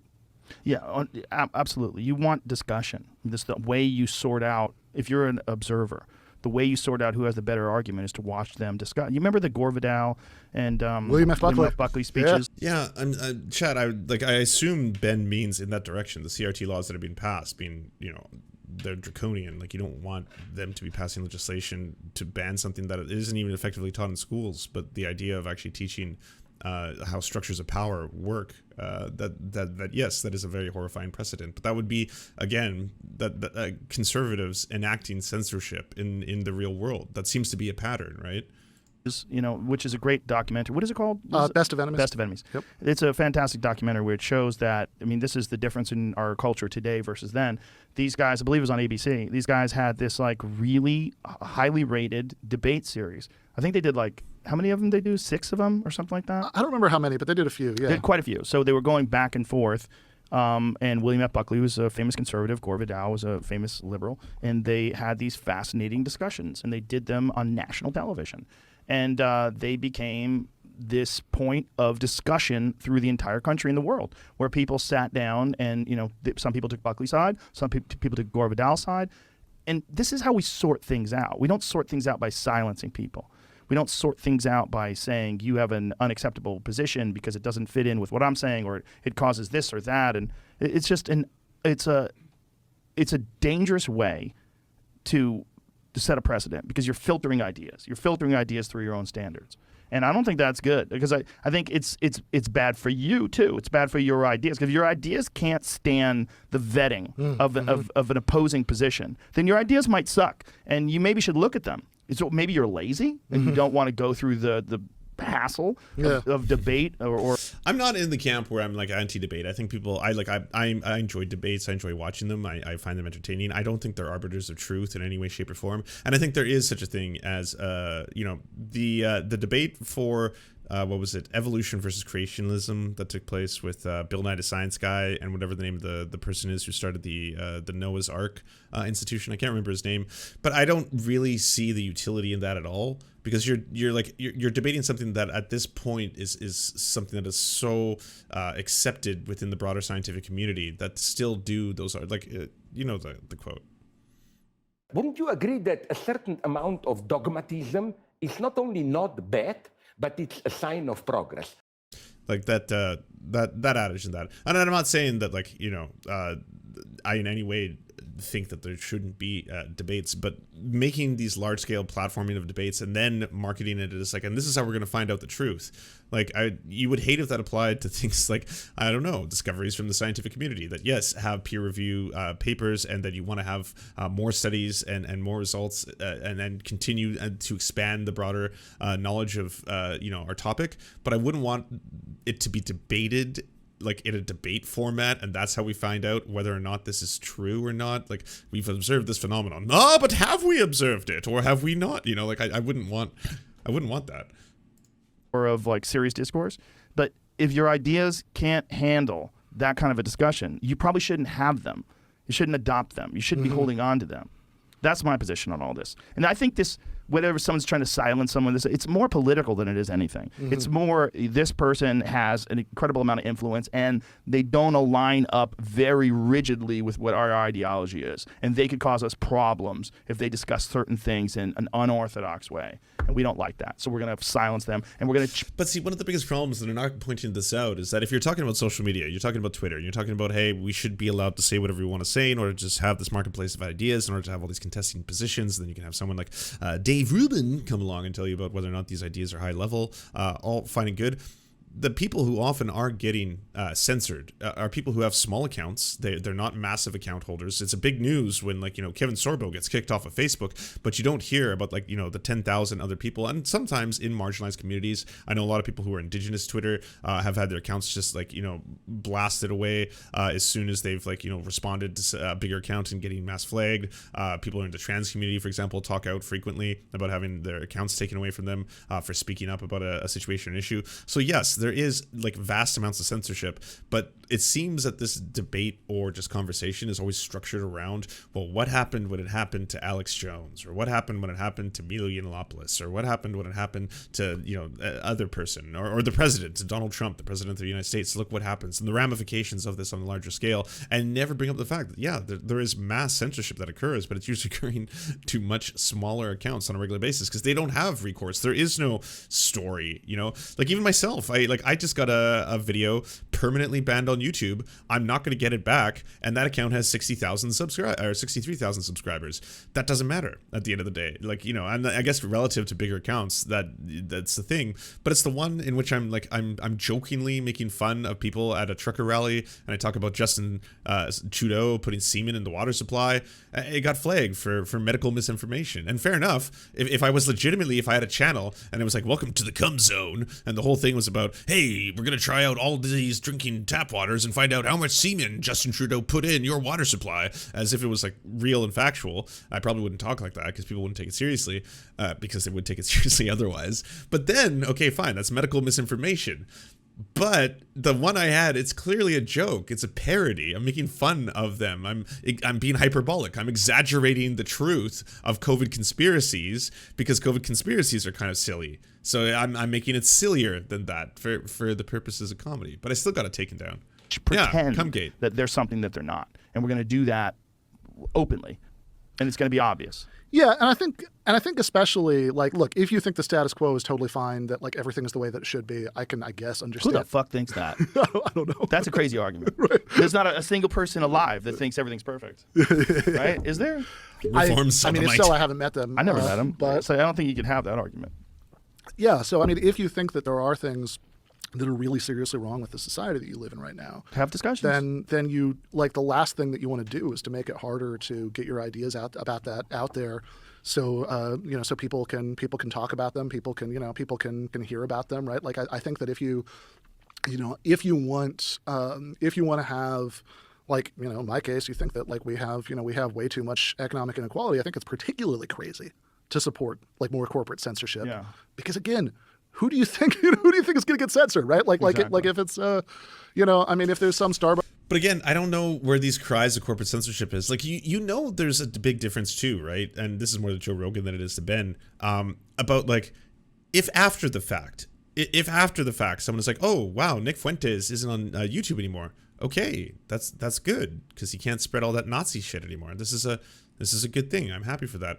saying that out loud is not saying that like I want to police all of your personal language now. That is my goal. That is what I'm actively advocating for before your very eyes, right? And again, the people who are often like censored are people who are already marginalized in society. Starbucks worker who's like, got fired when they're trying to organize a union, and Starbucks says that no, they weren't really fired for that. It was really, because they, whatever. They showed up late. They showed up late. I mean, okay, so somebody's lying. Right. Do we want, Twitter or whatever platform to be making decisions about like who's lying and like, oh, which of these sides is misinformation? I don't, right? So, like, not just because like I support free speech, though I do, but also just because like I don't trust at all, right? That they're going to take the side that I would want to on that. Of course. And so one of the things that I talked. Okay, fine. But like, okay, so here's the thing, right? We have a provision in the United States that allows for the companies like Twitter to exist or other social media, things where people are going to use their input. They're going to create the content for the website. So the website is a hosting service. It's a YouTube. The people make the content, or the Twitter. The people write the thoughts, or Instagram, whatever you have. We have a situation like that, right? In these situations, under our current system, these platforms are going to fill up with people. No matter what, they're going to fill up with things. And it's going to have stuff in there that reasonably the majority of society would not allow. One quick example I can throw out at the gates, child porn, right? So no matter what you have, even if you had the most free speech absolutist website ever, we passed the law, no one can touch it, trumpstaint.com. You go to trumpstaint.com and people are filling it up with their own ideas. You're going to get shit like child porn if it's free speech absolutism. If it's like you can do whatever you want on trumpstaint.com, everyone go there. There is absolutely no censoring of your speech. So I'm sure at that point, reasonably, even if they're protected under Section 230 about what the people are posting, the companies are going to be responsible. We got to get rid of this child porn. This is illegal. It's illegal. They're putting child porn onto our website. It's illegal. They're putting child porn onto our servers. This is all happening right now. So we have to do something about this. At which point, like, I don't see the free speech absolutists having a problem with that, right? Because they would be obviously like, okay, well, obviously we can't have a situation like that. How exactly is this going to operate then? Papa John was at CPAC. Was he actually? I haven't been watching any of CPAC. Too much other shit going on in the world. At CPAC today, Speaker Papa John Schnatter says Biden intentionally caused Putin to invade Ukraine to create a great smokescreen to create a distraction from the real issues affecting Americans. Wow, what a magic trick! Didn't know Biden had those powers. It's an illusion, you see. There's a huge difference, Papa John, between someone taking advantage of something and, not having to talk about the actual issues concerning, the country, or if someone was actually actively plotting something in collusion. Like, is this the new form of Russia collusion? Is this Russiagate 2? Is it going to be like Biden and Putin are secretly best friends? Well, I mean, if it's like Russiagate, they'll make them gay, just like they did Trump, and just going to be all that homophobia. So, they're fucking on the regular, and it's fucking hilarious, and at the end of the day, that's why they did this together. It's all a magic smokescreen. Talked about when I made a video fucking recently where they said that I was saying misinformation. And I was saying, well, look at what used to be misinformation just a few months ago. That's now fact. There's like the lab leak theory. The lab leak theory, if you said that before, you'd get kicked off of social media. Now it's on the front cover of Newsweek. The idea that if you get vaccinated, you were not kicked off of social media if you could still get COVID. That's not true. That was multiple crazy people talk. talked about Rachel it. Rachel Maddow was on television saying the virus stops with you. You can't spread it. You can't catch it. It stops with you if you're vaccinated. That's not true. We know that's not true. So that was, if you said that I think people were vaccinated, I'm not buying COVID, and they can still spread COVID, that would be misinformation. But now that's accepted as fact. There's a bunch of those. Yeah, I mean, I think in that case, I think that might be less like, people didn't know that and more just kind of Rachel Maddow's an idiot because like if you, because what they always said is like whatever it is, even for like the original version of COVID, the, wild COVID, whatever they call it, right? They whatever 90-something, percent, rate of effectiveness of like Pfizer or but if you read the literature, that's not really even accurate. I mean, but this is the thing, like whatever you think the effectiveness rate is, right? Like it was never 100%. And if like Rachel Maddow thought that it was 100%, that's like, that one seems more like an issue of like Rachel Maddow not understanding, medical science. But again, I don't want. So that would make it misinformation, right? Yeah. So it's the same thing. That's my point. Yeah, sure. I mean, like actually. So here's an example I completely agree with. At the beginning of the pandemic, like back in March, 2020, maybe until sometime in April, Fauci, the CDC, everybody was saying don't wear a mask, right? as we established, I'm not some, like there are a lot of things that I would rather spend my time on. I think you have to acknowledge that we're in a pandemic, right? Like you're in a pandemic. If you have someone who gets things wrong, that's different from someone who's like, welcome to my YouTube channel where I teach you how to drink bleach in Roblox. And if you drink bleach in Roblox, then you're going to cure all the diseases in Roblox that you have, right? There's a huge difference between those two things. And like trying to sort through all the COVID stuff. But like, even I at the time was like, wait a second, that doesn't make sense. Why not? Right? Like, why would that, like the reasons they were given didn't make sense to me. And then they kind of said, I mean, like I know some people say this is an oversimplification, but I think if you go back and look at it, this is kind of what they said. Oh, we lied about that so that like all the masks wouldn't get bought That's up. not an oversimplification at all. That's exactly what they said. And which is crazy to, like, the thing that's crazy to me is like, okay, if you're going to do that, and I don't think you should have done it, but if you're going to do that, like you have to resign after that, right? Like once you've like shown that you were willing to like lie to people, like if you think it's important that people trust medical authorities, which, I mean, I can see why, public health crisis, that you think that was important. Yeah. Like, what's going to undermine that more, right? People, random people on the internet, like saying things that, that might not be true about it, or, or people going on podcasts, who might say things that are wrong, or like the CDC, like admitting that they were lying about something important. That's gonna undermine that. That's gonna undermine that like crazy. And I would not have wanted people who were pointing things like this out at the time that like, oh, the stated reasons why masks were supposed to be bad didn't really make sense, which they didn't, right? Because it was like, well, it's going to encourage people to be reckless, and it's like, well, okay, that's an argument against like seatbelts. Right? I don't think that was the that was one. That was one that they used, right? No, like but not Fauci. I don't think Fauci used that argument. Yeah, I think the WHO did. I think that was like if you go to their website, I think that's one of the things that they said there at one point. But they'd also say, well, people don't know how to use them properly, so like they're going to like it's going to end up being more dangerous. When I the vast majority of what I've understood of this topic is when it came to the CDC, like this is an ever-evolving novel coronavirus in terms of our knowledge and our understanding of it. And as time has gone on, yes, we have tried to adjust accordingly along the way. I don't know if that warrants the CDC's effectively lying to people. There was problems with the messaging, no question about that. But that wasn't one of them, right? Knowing how to wear the masks was the problem. I would say like their communication of telling people maybe initially like, hey, if you wear a mask, it's the best way to prevent, or lowers your chances of catching COVID, when like cloth masks lowers, I'd say, your chances of spreading COVID a lot more than it does catching it. But when it comes to things like N95 or any kind of mask, like, you can see the chart. There is a certain percentage that goes down and up based on the level of protection that the mask is providing, right? And how intense the mask is. I think that's different. I kind of get where he's going with this. If Fauci or whoever intentionally misinformed people about masks to avoid public hoarding, it's a good thing that it was done, but you did lie to get to the government. But then again, there was never any proof that was a lie. That's just confident speculation. Do you have a link to that story that he was doing it to prevent mask hoarding? And I mean, again, another thing there would have been that advocacy should have been in the direction of them mass producing things like masks, like cleaning equipment, like sanitization, stuff of that nature. And there were a bunch of things they threw out. None of it quite seemed to add up, even at the time. And then they came out and said, no, actually, like, it's not like the science changed, right, when that happened.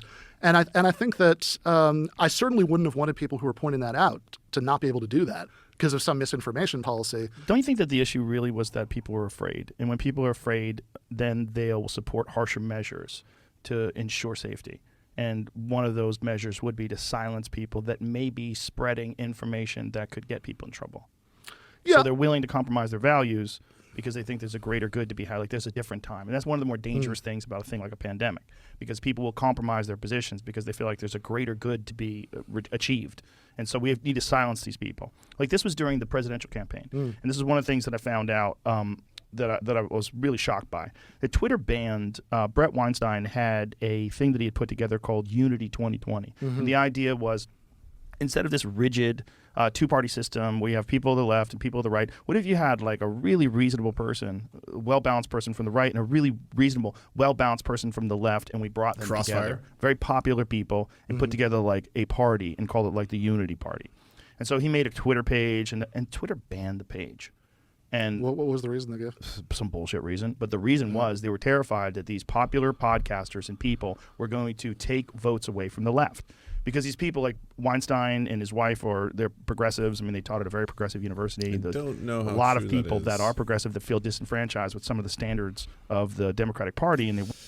All right, facts first. But I'm using a dubious source. CNN. Did Fauci say not to wear masks? Trump claimed that Dr. Anthony Fauci, director of the National Institute of Allergy and Infectious Diseases, made the mistake by advising people not to wear masks. I get along very well with Anthony, Trump said, but he did say don't wear masks. He did say, as you know, this is not going to be a problem. Trump also said, but Anthony said don't wear masks. Now he wants to wear masks. Anthony said, if you look back, exact words, here's his exact words. I can't. When you read Trump out loud, it's just like, oh yeah, this is Donald Trump. No one else speaks like this. This is no good. This is no problem. This is going to go away soon. So he's allowed to make mistakes. He happens to be a good person. This needs context, evidence. While Fauci, along with several other U.S. health leaders, initially advised people not to wear masks, Fauci later said that he was concerned that there wouldn't be enough protective equipment for healthcare workers. This was also early in the pandemic, before public health experts fully knew how contagious the disease was and how it spread. Fauci explained at the time, we were not aware that 40 to 45% of people were asymptomatic, nor were we aware that there was a substantial portion of people who get infected from people who are without symptoms. That makes it overwhelmingly important for everyone to wear masks. So when people say, well, why did you change your stance, and why are you emphasizing masks so much now when back then you didn't, and in fact even then you said you shouldn't because there were shortages of masks, while the data is now very, very clear. He said, we need to put that nonsense behind us about, well, we keep changing our minds, Fauci said. As to Fauci's other comments, while occasionally sought to reassure Americans in the very early days of the virus, he consistently advised to follow CDC guidelines and that things could change. Weren't really interested in a guy like Biden, who is this career politician who's basically full of shit, and having him be president. Like, aren't there more reasonable, more attractive alternatives? So they put together this thing, and Twitter fucking banned it. And I think the reason why they banned it is the same reason why they changed the standards of presidential debates after Ross Perot was in the elections back in the 80s. Was it the 90s? When was that? 92 was the first time, 90s. and then I think he ran again in the 96. This is exactly the same. They were worried that like that can fuck up an election. If you get enough people that say, hey, you guys are making a lot of sense, I'm going to vote Unity 2020. If that becomes a big thing, like, and the Republicans aren't going to vote Unity 2020, they're going to stick with their base. They're going to stick with their guy. They're Trump people. We got a guy. He's our winner. And they were worried and concerned, I think, that this Unity 2020 thing, even if it's like 10,000 votes in this place and 5,000 votes. It doesn't take that much to take that much to swing elections. No, definitely not. Yeah, I mean, look, I certainly wouldn't have voted for Unity 2020. I think that the Democrats and Republicans are too close. Is there any evidence of that story outside of just being like a conspiracy theory? Is there something to that? Because yeah, there's tons of third parties that operate, and that doesn't occur. Close together in their positions already, right? There are too many things where they that they basically agree on that I don't like, but I certainly don't think that you should be banned for Twitter. It's crazy. But that's the thing about these social media platforms, is that they've become too big. They have too much influence. It's not as simple as like this is a private business. They can do whatever they want. We're like having to fact check everything Joe Rogan says. Bret Weinstein, head of the advocacy group calling for national nonpartisanship, told thehill.tv about how Twitter suspended his organization's account in a move that he said was unjustified. Weinstein, the founder of Articles of Unity, said he hasn't heard from Twitter about the reason why his account was banned, but added that he heard through unofficial channels that it had to do with additional accounts registering for the purpose of promoting their hashtag. He insisted that an investigation by his group found nothing that mirrored their accusation. Weinstein said that such actions block our ability to access those people who create a groundswell to make a movement viable and an actual political plan. But that's it? The source is just Bret Weinstein? Oh man, he's definitely... I wouldn't throw him up there with credibility until we find out what the actual reason is. That's just like, I think it was because of this. I mean, I think that my YouTube channel got taken down because, Joe Rogan fans, after I made that video on Joe Rogan, mass flagged the channel for scams and malpractices, and it went down. But I have no evidence to that, and there's no way that I can prove that. Like, I wouldn't then go and say, like, hey, by the way, go tell the story. The evidence is in my statement. That's enough. I can tell you what I think. This is my personal opinion. Like, this private business is the way that people distribute information to billions and billions of people. The idea that Facebook is just a private business is bananas, because it literally influences worldwide elections, and it comes standard on your phone in many countries. It is the internet to a lot of people in other countries. The idea that that's just a private company is as crazy. Twitter, as well, the thing that's particularly crazy to me is, like, look, I understand. We visit like 6 sites like a conservative on a regular or basis. Libertarian, who'd say that, they're private business, they could do whatever they want, because that's what they would say about everything, right? That like private businesses should be able to do what they want, and like, and obviously, I'm a socialist. I really disagree with that, right? But like what's crazy to me is when people who are on the left who say that, who want there to be more, lots of restrictions that I agree with, right? On private businesses, then turn around and say, oh, this isn't really a free speech issue because it's like a private business. It's like, well, wait a second, guys. Because it supports their desires. Which one is it, right? I mean, because if you are on the left, and I don't mean like if you're a liberal, but like if you're a real leftist, then I would say that, a lot of the core of like your worldview is that you understand that private businesses can have a crazy amount of power over people's lives. And that can be, in certain respects as dangerous as the power of governments. And of course, the two are not unrelated, right? Because private businesses, like we were talking about earlier, have a crazy amount of influence over what the government does. So I think wanting private corporations to be more powerful because you think that it's going to silence like just the people that you don't like. That's the problem. Seems like it just always seems like you haven't thought this through at all. No, but that's the problem, and this is where I come to you with this. Like, how do we get people on the left to realize that this is a tremendous error, and that is not? But I think this is straw man, because I don't know who is actively like advocating for I want to give Twitter more power. I want to give Twitter like absolute power. Like, if anything, it's that they have too much and we want to rein it in, is typically where I would say like leftists come from that. You understand that they think that short term this is beneficial because they can silence people they disagree with, but to understand that it sounds a little grand, but for the human race, this is a terrible thing to have. This is a terrible thing to have because you're discouraging discourse, and it's one of the most important things that we have is the ability to talk things out. The ability to find out how a person thinks and to consider how that person thinks and whether or not that would apply to you. Right. But for what purpose? That's the key to all of this, right? It's for profit. We've found a way to monetize all of our social interactions, and it turns out that is incredibly valuable. It's so valuable that people will pour, billions of dollars into a company when it becomes public because of that. Because you do have huge swaths, sometimes like billions of human beings inputting all of their shit, all of their private information. Here's what religion I'm into. Here's the porn I like. Here's the books I like to read. Here's the movies I like. This is my favorite brand of Pepto-Bismol, whatever it is. Like, can I use these thoughts? Electric Meal, thanks for the prime. Do they have a point that I haven't considered? Appreciate that. Is there something about the way they're looking at the world that maybe there is a perspective that I have either ignored or I just haven't been aware of that will enlighten me and change the way I look at things? Maybe I look at a person coming from a different walk of life, from a different part of the world, or different education, whatever it is. Like, let me take in their point of view and see if this is helpful. See if I can help. See if we need more friends than we need enemies. We don't need more enemies. So this silencing people, you're just creating enemies. You're polarizing. We need communication. Most people want the same thing. In terms of like, what do you want from life? You want your friends, your family, your loved ones to be happy. You want to be able to pursue your interests and your dreams and your goals. You have these ideas and these projects you want to do, these goals you want to achieve. You want to be able to pursue those, and you want to not be hampered by bullshit while you're trying to do that. And you also want to be a good person. Like, that's universal stuff. Then it comes to like, well, what is a good person? Like, what should you be allowed to do and what should you not be allowed to do? How do you infringe upon the rights of your neighbors with your ideas? Do you support the community with your ideas? Is it beneficial to people? And these are all where things get weird, and then we get ideologically driven. But that's the way a lot of society is structured now. And, it falls along a handful of lines. You would say there's just power dynamics and privilege and stuff like that. It's kind of the way things operate. And I think it really scares people like Joe Rogan when it's like, but what if, regular people have a certain amount of control, and then all of a sudden, based on that kind of control, I mean, it feels like they're trying to control my thoughts, and they're trying to censor certain words I'm allowed to say or not say that may or may not start with the N. But that's just one thing, driven into a left or right category. And I believe that many people that are either on the left or on the right are just looking for a gang. They're just looking for a gang to be in.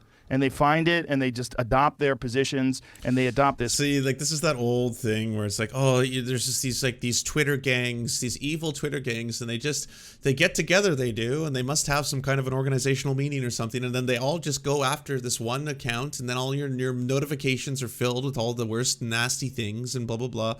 Like, I think the idea of Twitter, some of the few benefits it does have is that it can give, the proles, the plebs, the common person, the ability to say, hey, Elon Musk, you smell like cat piss, send. And then a lot of other people can see that and be like, you know what? he does look like he smells like cat piss. Like, and then another person can be like, you know what? I enjoy that you got, you're going to ratio him? I will help. Retweet, you know, that in and of itself is not cancel culture. Oh, 1984. What have they done? Poor Elon Musk. How will he survive this? You know, how many big chungus memes does Elon Musk need to get through this terrible moment? Predetermined pattern of thinking and this ideology that they subscribe to because other people on the left do it or other people on the right do it. And when you do it, those people on the right are like, yeah, good for you. Good for you, Ben. You're thinking the right way now. You're on our side. And there's like, for human beings, there's a great feeling of camaraderie that comes with that. You're part of a tribe. It's very attractive. And that's a problem. Yeah, and I think it's also a problem when, like, how are the tribes being divided up, and is it in a way that's going to actually advance the things that you want, right? Like, if it's really about like different regions of the country, or like, you know, for the diminishing number of people who still watch cable news, you know, which cable news channel, you know, you watch, and you know, basically it's like, you know, red team versus blue team culture war stuff, right? Then I guess the question is, are you ever going to get the kinds of systemic changes that would really help people to do a lot of the things we just talked about, right? Like have like, you know, be able to, you know, for example, like lots of people can't spend very much time with their families, you know, because they have to work all the time. You know, lots of people can't do the things they want to do in their life because, you know, they can't go to school, you know, because, you know, like higher education, because, you know, they can't, you know, they can afford it, or they don't want to be like saddled with decades, you know, of debt about it. And so the question is like, how are you going to achieve those things? And if there's somebody standing in the way, who is it actually, right?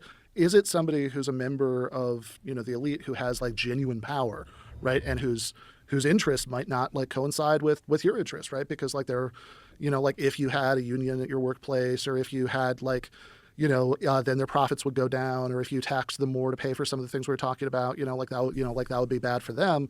Is it them, or is it like your uncle who like, you know, whatever, like you know, voted for Trump or something, right? Like is which one of those people should you get mad about? And I think that the problem is that a lot of people are trained to just like fixate on this whatever just passing bullshit is going on in the news cycle, you know, that like, what are people mad about this minute? You know, it's going to be something else in 12 hours, right? You know, but like there's this sort of constant outrage cycle that I think is fed by the profit incentives of media companies, because they have to hold on to the audience that they have left. Well, also they have advertisers. Yeah. A lot of those advertisers, you know, brought to you by Pfizer. They have these ideas that you have to subscribe to. And if you don't subscribe to those ideas, then they don't want to support your program. And this is like either a said or unsaid thing. It's like I was listening to this thing where these people were talking about people in positions of power. Like, how do you get these like sort of cookie cutter politicians? Are they told what to do, or are they the kind of people that will do what they think and say what they think other people want them to say? And I think there's a lot of that. There's a lot of they don't really necessarily have these principled positions. What they're doing is they're saying the thing they think that people want them to say. They're saying the thing they believe people want to hear, and that's going to advance them in their career. And they're these, you know, we don't have to name the names, but we know these people, these cookie cutter type politicians we know are full of shit. But they say things that are the right things to say given the current political or social climate. Yeah, I mean, look, remember, and they'll also say what they think they have to say, like at a given point, and then it's like completely forgotten 6 months later sometimes, right? Like, like think about the 2020 election, like all of those Democrats who some of them said at the beginning of the primaries that they agreed with Bernie about Medicare for all, but even the ones who didn't, right? They would all say, oh, we at least think there should be this public option where everybody should be able to like maybe buy into some sort of public health insurance or whatever.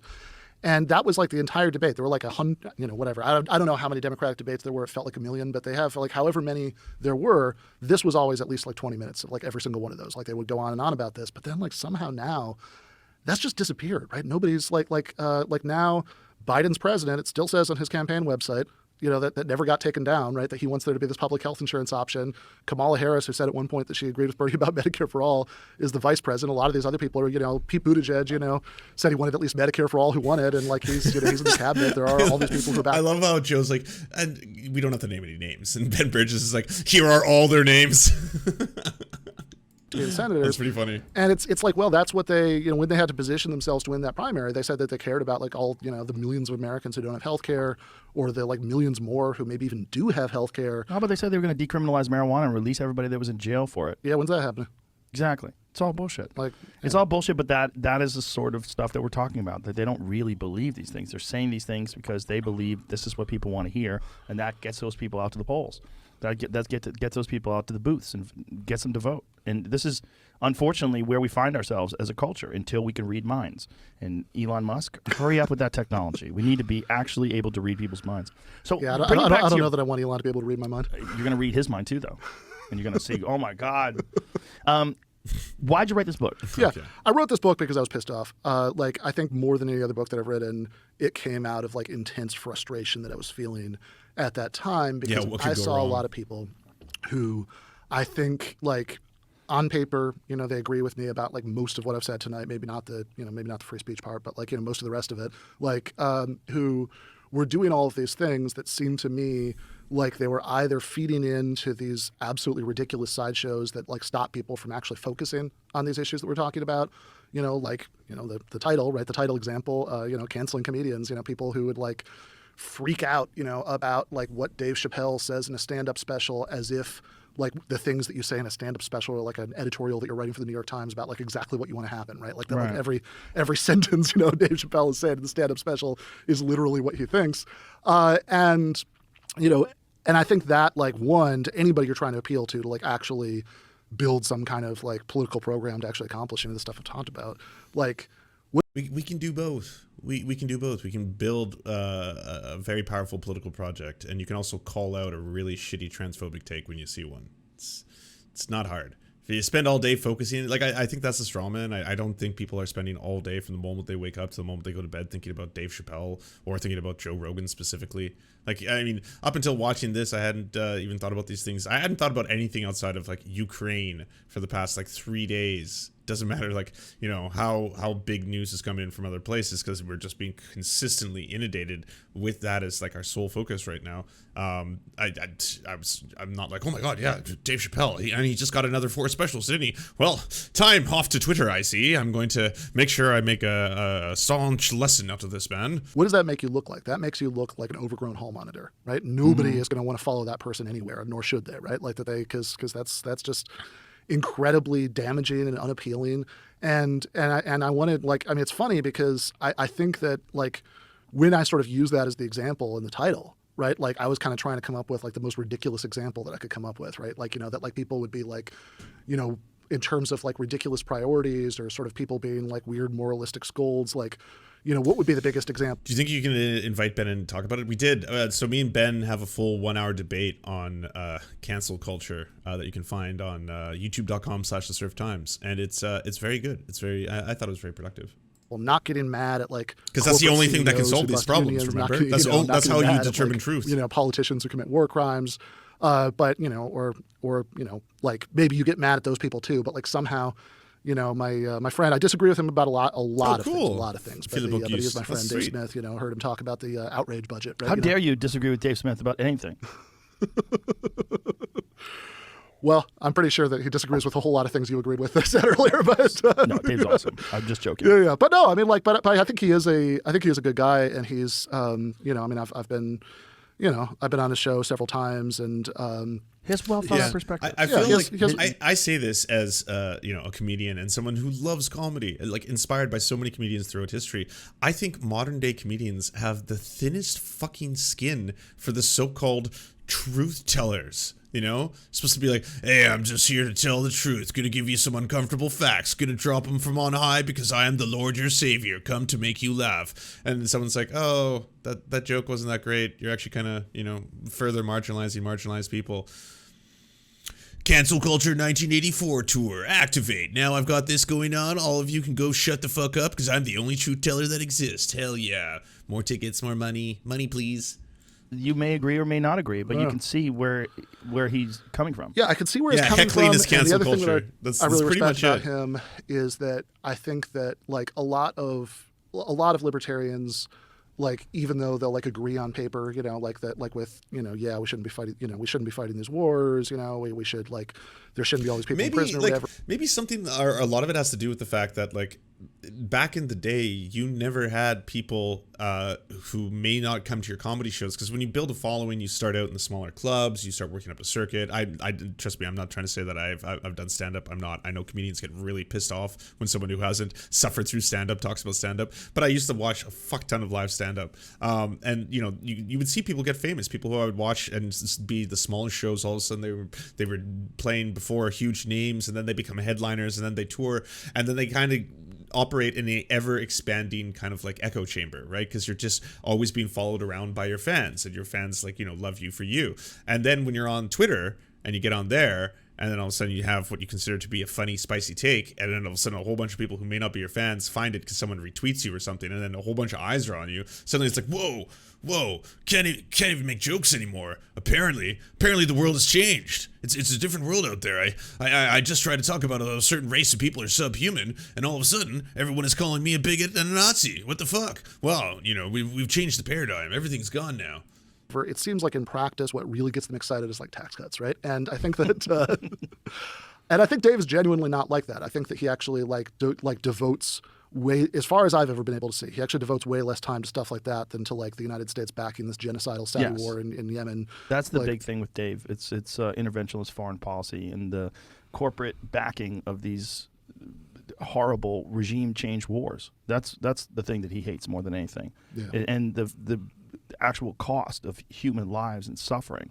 You know, he's a deeply compassionate person. He really firmly opposes these things, and he wants to talk about them whenever he can. And it's one of those things where, I mean, he talked on my podcast about how that got him kind of booted off of those political talk shows on cable. Yeah, because nobody wants to hear about dead kids in Yemen. Like exactly. what they want to hear about is like whatever culture war thing people are screaming about each other. You know, whether that UPenn swimmer should be able to compete with women. yeah. Which one? By the way, the thing that I love most about that example is whatever you think about it, right? Like, and you know, I mean, look, if I had to like actually think about it, I'd probably say, yeah, whatever, let them, you know, I don't care, right? You know, but like whatever you think about it, like the idea that everybody's going to get this excited about something that happens in an Ivy League swim meet, right? Like that they very odd. Like it's like really that's what you care about? Like rich kids like swimming? Like that's not really what I care about, right? Like that's not what I want people to care about. So I mean, it cuts to such a crucial issue that is a culture war issue that does directly speak to people who are being marginalized, and that's a bigger issue. Like it's not people hyper focus on one example. Like, hey, by the way, there's this one incident in which someone wasn't allowed to go into a bathroom, and so should we really be talking about that? It just happens to happen this one time, but that expands into a much larger issue that directly impacts like a lot of people. So I don't like this framing at all. It's also, but it's a lightning rod. It puts their lives in danger. Of like, what is a woman? Yeah, and this is a new part of the ideology.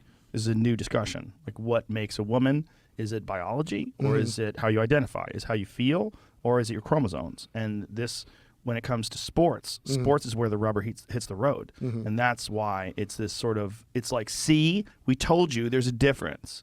When someone's lapping people and they're identifying as female, but they're a biological male and they're destroying the competition. But when they come, Joe, why don't they have all the medals? Why isn't there a trans woman somewhere with every single medal and award who's just like the superstar athlete? Why does that not exist?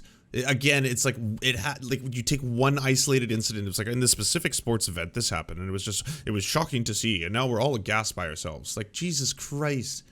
Competed as a biological male, which was just a little while ago. They were not very good. They were okay, but they weren't nowhere near the top 10. And now they're dominant. They're the number one in the country. Like this is it's a very interesting discussion of where the rubber meets the road in terms of like what defines who you are. And also, like, are we talking about how you treat a person, or are we talking about competition?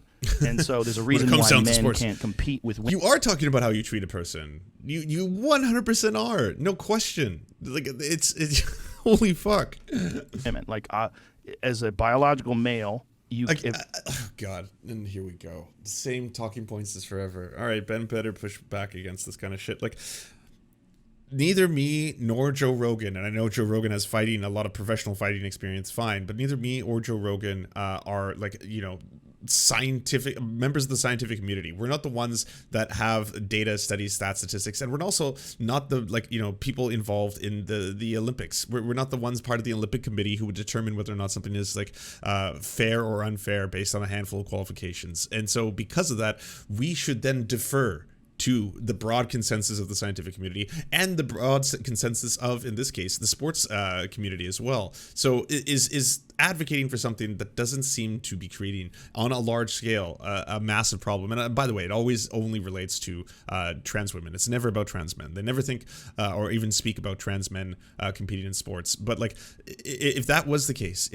like in the world we find ourselves, there isn't this enormous differential between people who are trans just dominating cis people in sports in every category that they perform in. Like it's pretty well, I would say, received at this point, especially amongst the sports community, at the amount of changes that happen to a person as they are undergoing different kinds of hormonal therapy. This is not like me or Joe Rogan, and he does have, yes, way more experience than I do in professional fighting and MMA and all that kind of stuff, no question. But neither of us are people who should be an authority on the subject. We should defer to people who are authorities on the subject. And it's one of those things that, like, this is the broad consensus of the scientific community. He's still pushing back against something that, like, it's archaic. Who identifies as a biological male, you are not allowed to compete in the women's division. There's a reason why there's a division between men and women. When we make this distinction, what is the criteria that we allow someone to cross that distinction and be a female or be a male? And this has nothing to do with cruelty or bigotry or discrimination. There shouldn't be a quiz. There shouldn't be a set of standards in which we have. If people identify as a man or a woman, you should stop being a dick and then all of a sudden be like, okay, well, I guess I will use your preferred pronouns. Oh, I mean, it is a burden to myself. I don't often like having to say she instead of he, or they, them instead of he or she, but okay, I guess I'll have to make the sacrifice. It's my sacrifice as a brave cis person in this environment. This is just a discussion about what is a woman and what is a man. And sports are a great way to sort that out when it comes to this particular aspect of it, the physical aspect. So why don't you ever talk about trans men? Another is not birth. Once. You know, I've never heard you say once. Can you get pregnant?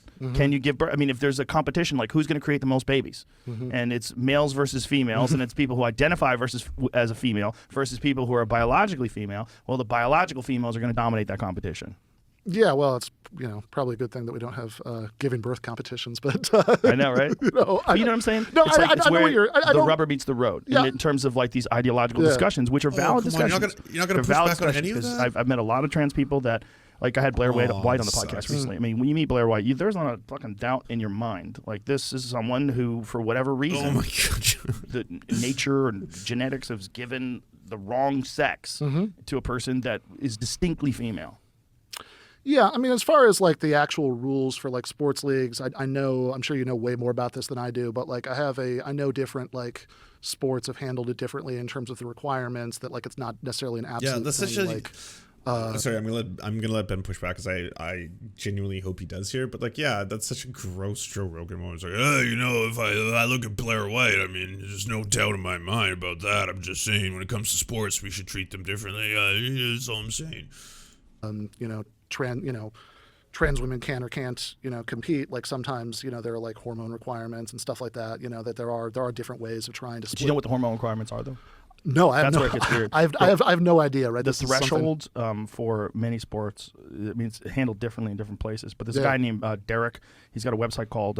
It's a silly name of a website. It's called More Plates, More Dates. Oh my It's like God. something he created a long time ago. But he's. He doesn't. I don't think he necessarily has a degree in chemistry. So, instead of referring to the Olympic Committee, why don't you go to my buddy Derek's website, who may or may not have a degree in chemistry? Why don't you go do that, all right, and learn for yourself, bro? Okay, you want to have an opinion on this? Why don't you go do the research? Okay, I'm not gonna do the heavy lifting for you. God damn. In biochemistry, but he has a deep understanding of it. And the way he was breaking down the amount of available testosterone that a biological female has, like the threshold versus what's acceptable for a trans woman to compete against biological females, and it's substantially more. Like, it's on the outskirts of like physiological normality. Yeah, I mean, again, I don't know what, like, if there's a good compromise here that would like help, like, that would maintain a reasonable level of fairness, I don't know what it is either. without just saying like, I think there are like legitimately a couple. Hey Lance, I'm a retired figure skater, competed internationally. It's possible to eliminate gender from sports. I could talk about this forever. I'm also trans. I would completely agree with you. I mean, I don't know if this is a spicy take, but I think we have to start looking beyond perhaps the simple qualifications of something like gender. I know that might be controversial for some people, but there is already differences in sports based on, let's say, class, weight class, right? For example. So I'm not telling Joe Rogan that I want to completely eliminate competition from sports. We all enjoy watching a good sporting match or two. I completely understand that. And I understand that he wants to maintain safety, I'm sure, on a certain level. But you can also do it without being a bigot on top of everything else. If we had a different way of characterizing how we have these, select competitions. For like, figure skating is a gendered sport. Which does seem unusual if there's not direct competition. People are voting specifically based on the performance and technique. Different, cover a couple of different values that you have to balance. Yeah, chess to, is try to gendered. figure that That's one out. true. I would say that I think like most contexts, like, most of the things that trans people, who are like advocating for, more anti-discrimination laws, et cetera, are talking about are not going to be nearly as hard as like this kind of like edge case about, about sports, right? Yeah, I agree with that. Because like I think it's mostly like, can you be like, like employment and housing and, and all of that stuff. And I think it is important that, that you have, that you have, civil rights laws that, that cover everybody. Now, I do think that because of some of the weird dynamics of this particular issue, right? Like, you're going to get like things that are harder calls, right? Like this. Like sports. Yeah. And I just like in terms of like what some sports leagues should require in terms of, hormones or whatever, like I have absolutely no idea. But again, I think that this is not like in terms of things that I'm going to get like mad about, right? On a day-to-day basis, right? Well, you would if you had a daughter that was competing against that person. Yeah, maybe. Someone who had been training their whole life to be an elite swimmer and dedicated a massive amount of time. Man, this is such a lack of pushback. Just to be like, you know what? It's just not something that I'm really going to choose as my battle, I guess, in this case. So, and then Joe's still pressing the issue. Someone came around that had a massive biological advantage. Yeah, although of course, if I had a trans daughter, then I'd want to make sure that whatever the rules were going to be fair to her too.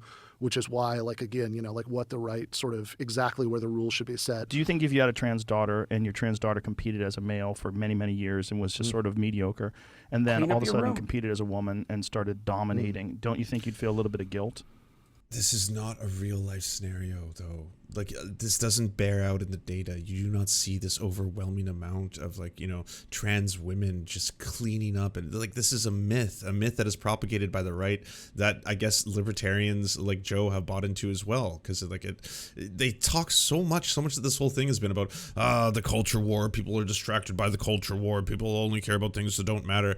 And meanwhile, this is something that directly affects trans people. And people pass legislation that affects their lives, When it comes to Joe's I hope he doesn't bring it up in this one, but when it comes to his really backwards thoughts on trans kids and how he's like, it's child abuse if you give them puberty blockers and you don't know what you want to be as a kid and stuff. Like, that stuff directly speaks to a culture that will endanger the lives of trans kids. If you are consistently telling them that, like, you don't know what you are, the government knows more about you than we do, and on top of that, we think we should legislate how you receive health care, even though it's overwhelmingly demonstrated to be a very crucial factor in helping people's gender dysphoria, and at the same time, like, goddamn, this part sucks.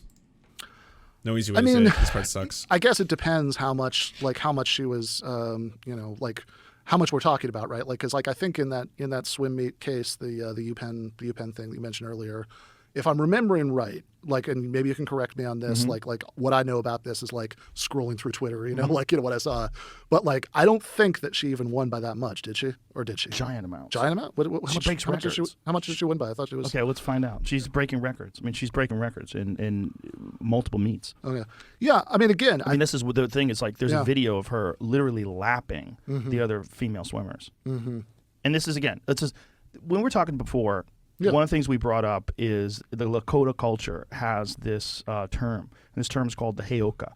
and the hioka is the sacred clown. It's a part of their culture where someone makes fun of everything, and it's like a sacred part of their culture where they subject everything to mockery, and anything that can't stand up to mockery, anything that like viciously defends itself against mockery, that's an illegitimate thing. Yeah. Another thing the Lakota people had was what really their weird version segue. of a transgender person was. It's like And Two-Spirit or something. it was also a sacred part of their culture because it was a wise person that understood both genders. And this person you could come to, It's not and that they they had a deeper understood both understanding of what it genders. means to be a No. woman and what it means to be a man, because they essentially were both. And so they had a deep amount of respect for people who are trans in their culture. And I think that's a great way of approaching it, that whenever you have these unique circumstances, someone who is biologically male but clearly is much more of a female, sometimes more of a female than a lot of biological females who are much more biologically, much more oriented towards male Is he just gonna keep using that word biological? thinking and male behavior. I mean, all of this is good for everybody. It's good for us to accept, and it's good for us to learn from these perspectives of these people that have very unique and different, but also common in terms of like when you have giant numbers of people, like hundreds of millions of people, you have quite a few people that have these experiences, and we can learn from them. And instead of discrimination, and I mean, I don't necessarily think sports is a discrimination, though. That's where it gets weird, because like there's a reason why we make a distinction, why males compete against males and females compete against females, and I think we need to sort that out. And But you don't think like do you think that there is some sort of reasonable compromise to be arrived at there, or what's your position? with physical sports, it's a problem because there's so many benefits to being a biological male. There's so many benefits to the size of the lungs, the size of the heart, the physical strength, the fact that you're going through puberty, and that's the difference between someone who goes through puberty and maybe someone who doesn't. Right, the Maybe someone transition who- before right. that, yeah. So, and then there's the ethical dilemma about that. Like, should you do that? Because there's a great deal of people that have not done that and wound up becoming gay men.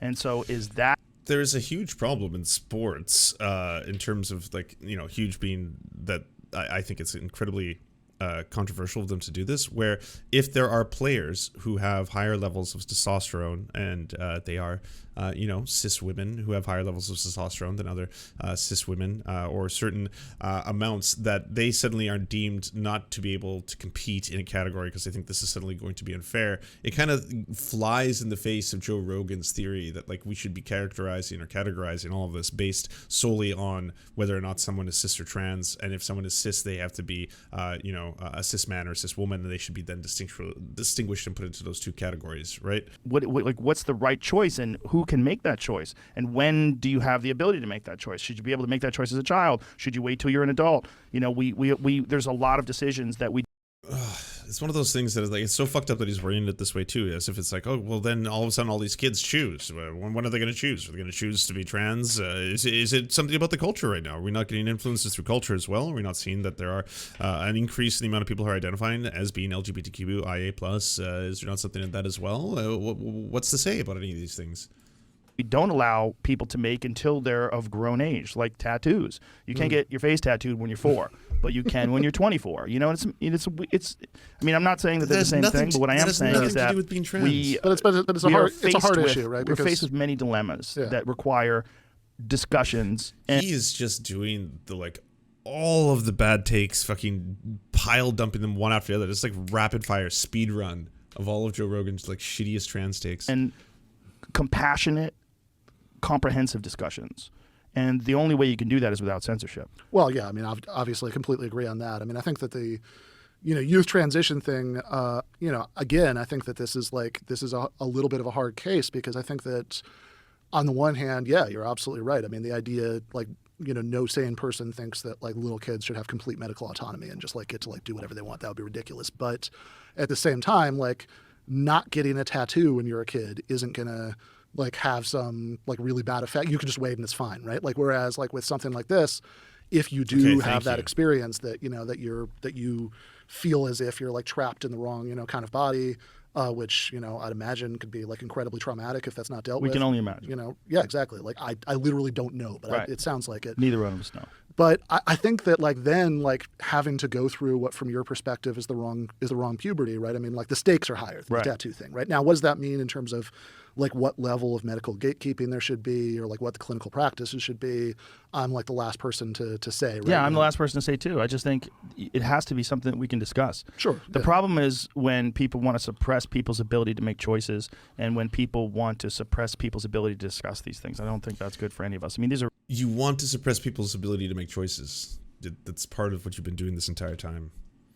God damn it. Very complicated human issues. And by human issues, I put them in the same category as a lot of other things that are very messy. They're complicated to talk about. They're human issues. Yeah. You know, and this is one of them. Yeah, no, I mean, it certainly is. And I also think that, again, it goes back to like one of the big points in the book, which is that I don't want like people who might be like, if you've thought about one of these issues we're talking about a lot, right? Like, and you think like you have, and you might get very impatient, right, with people who you think are, you know, are wrong about them. You think that they have, you know, they haven't thought about it as much as you maybe. Then, and, you know, you think that they're not like sensitive enough to like what people might need. Then like if you're just sort of writing somebody off, right, you know, that like they're done because they're not like, you know, they haven't evolved to exactly where you think they should evolve to yet. I think that that's bad on a human level. That's just a bad way to interact with people. The canceling is worse than anything else that Joe Rogan is talking about. Politically, because, you know, somebody could like on some like incredibly messy, sensitive issue, right? You know, like they could, you know, like they could land somewhere different from you on that. And I'm not saying that like there isn't a bottom line. Like I think there is a bottom line. I think like non-discrimination laws, stuff like that, right? Like I think that's incredibly important. But I think that if you're writing people off based on that stuff, when it could be that there are all these other things where you could actually get them on board with what you want, right? Mm-hmm. And instead of saying like, you know, when you said in 2020 that you were probably going to vote for Bernie, and there were people who freaked out about it, and a lot of that was like bad faith. It was like I feel like that was one of the biggest wasted opportunities. That one is deeply disappointing. Like I'll be honest, the first I don't know, the first I want to say 20-30 minutes was decent, especially the first 20 minutes when they were just talking about issues surrounding socialism. And even if it wasn't about like, you know, socialism is when fire department and, you know, kind of reductionist, fine. I'm fine with that as long as they're like spreading ideas to his audience or to normies. But this feels like this was that crucial 10 minutes where Joe Rogan went back and doubled down on all his shitty, horrifying takes and positions on this kind of stuff. And that would have been a huge thing to push back on and finally educate him.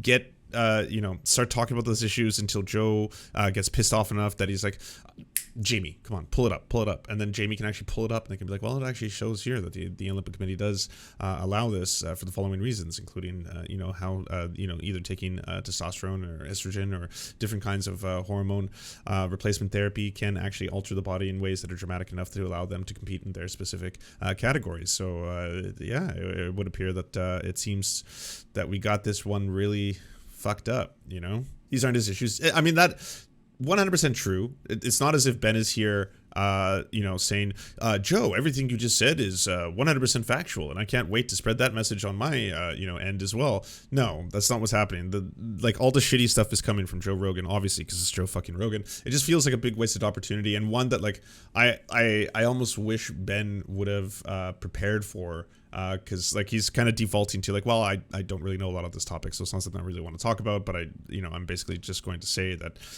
you know, like it would have been.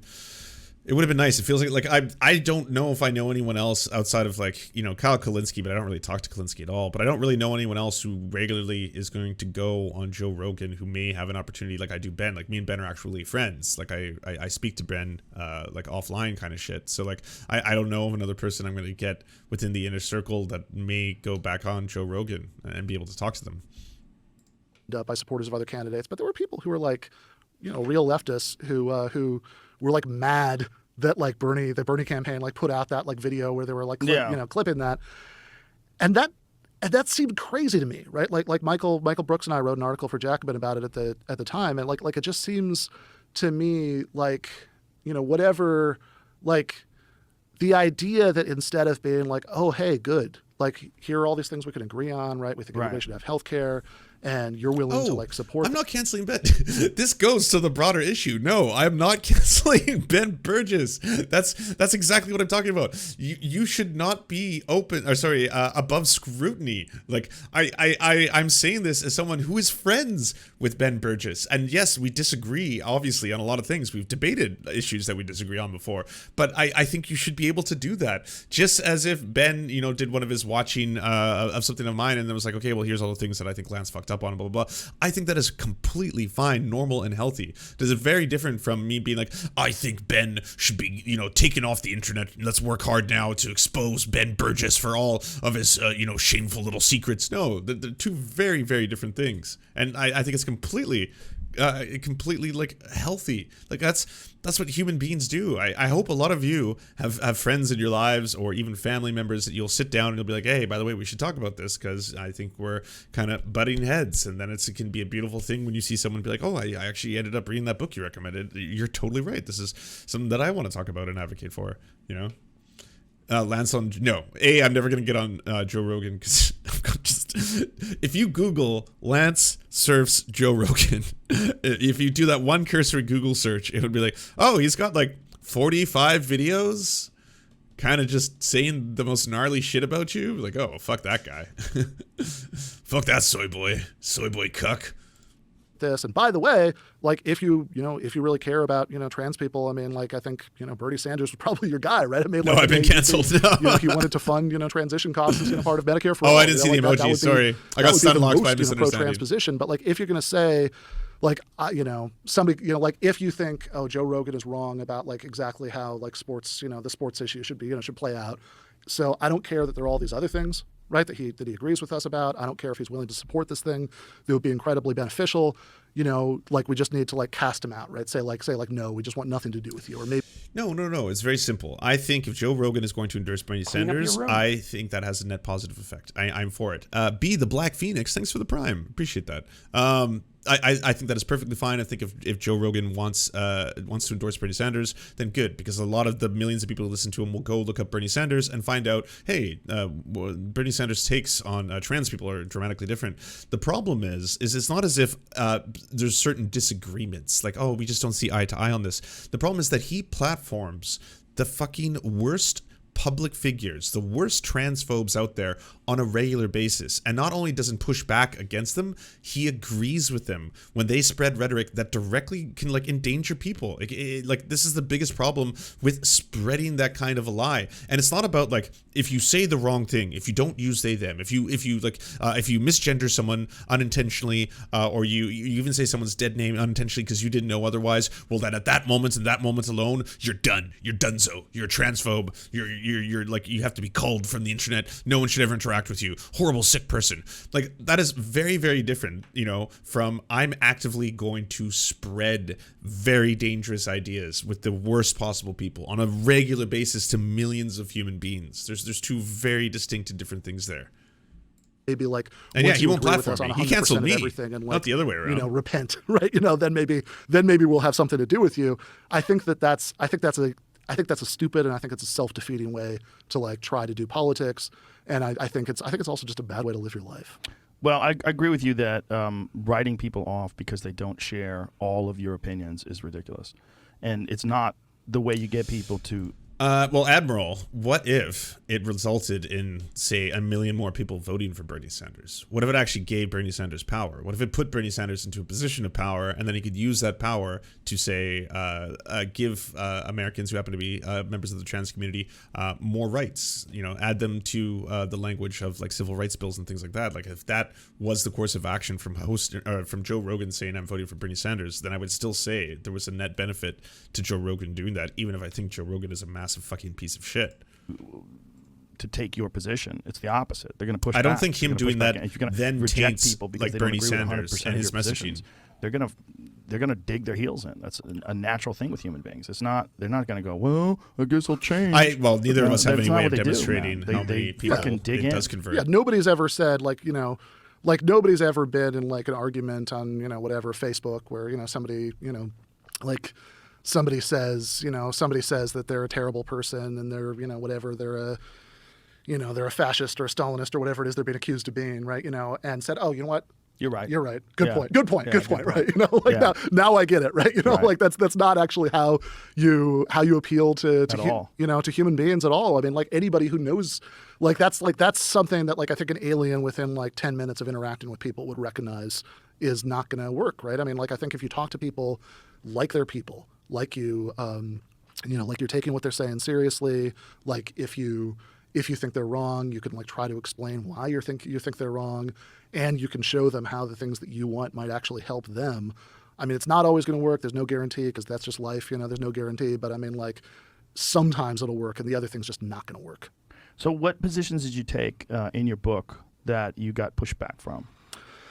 Oh boy. Yeah. Well, there were a few. Although I will say, most people who got mad at the book didn't read it. Like most people. Of course. You know, Why would they bother reading it when they could just get mad? Yeah. I mean, there were like. What if I read it and it clouds my judgment because now I agree with you on some things? I'm trying to say fuck you.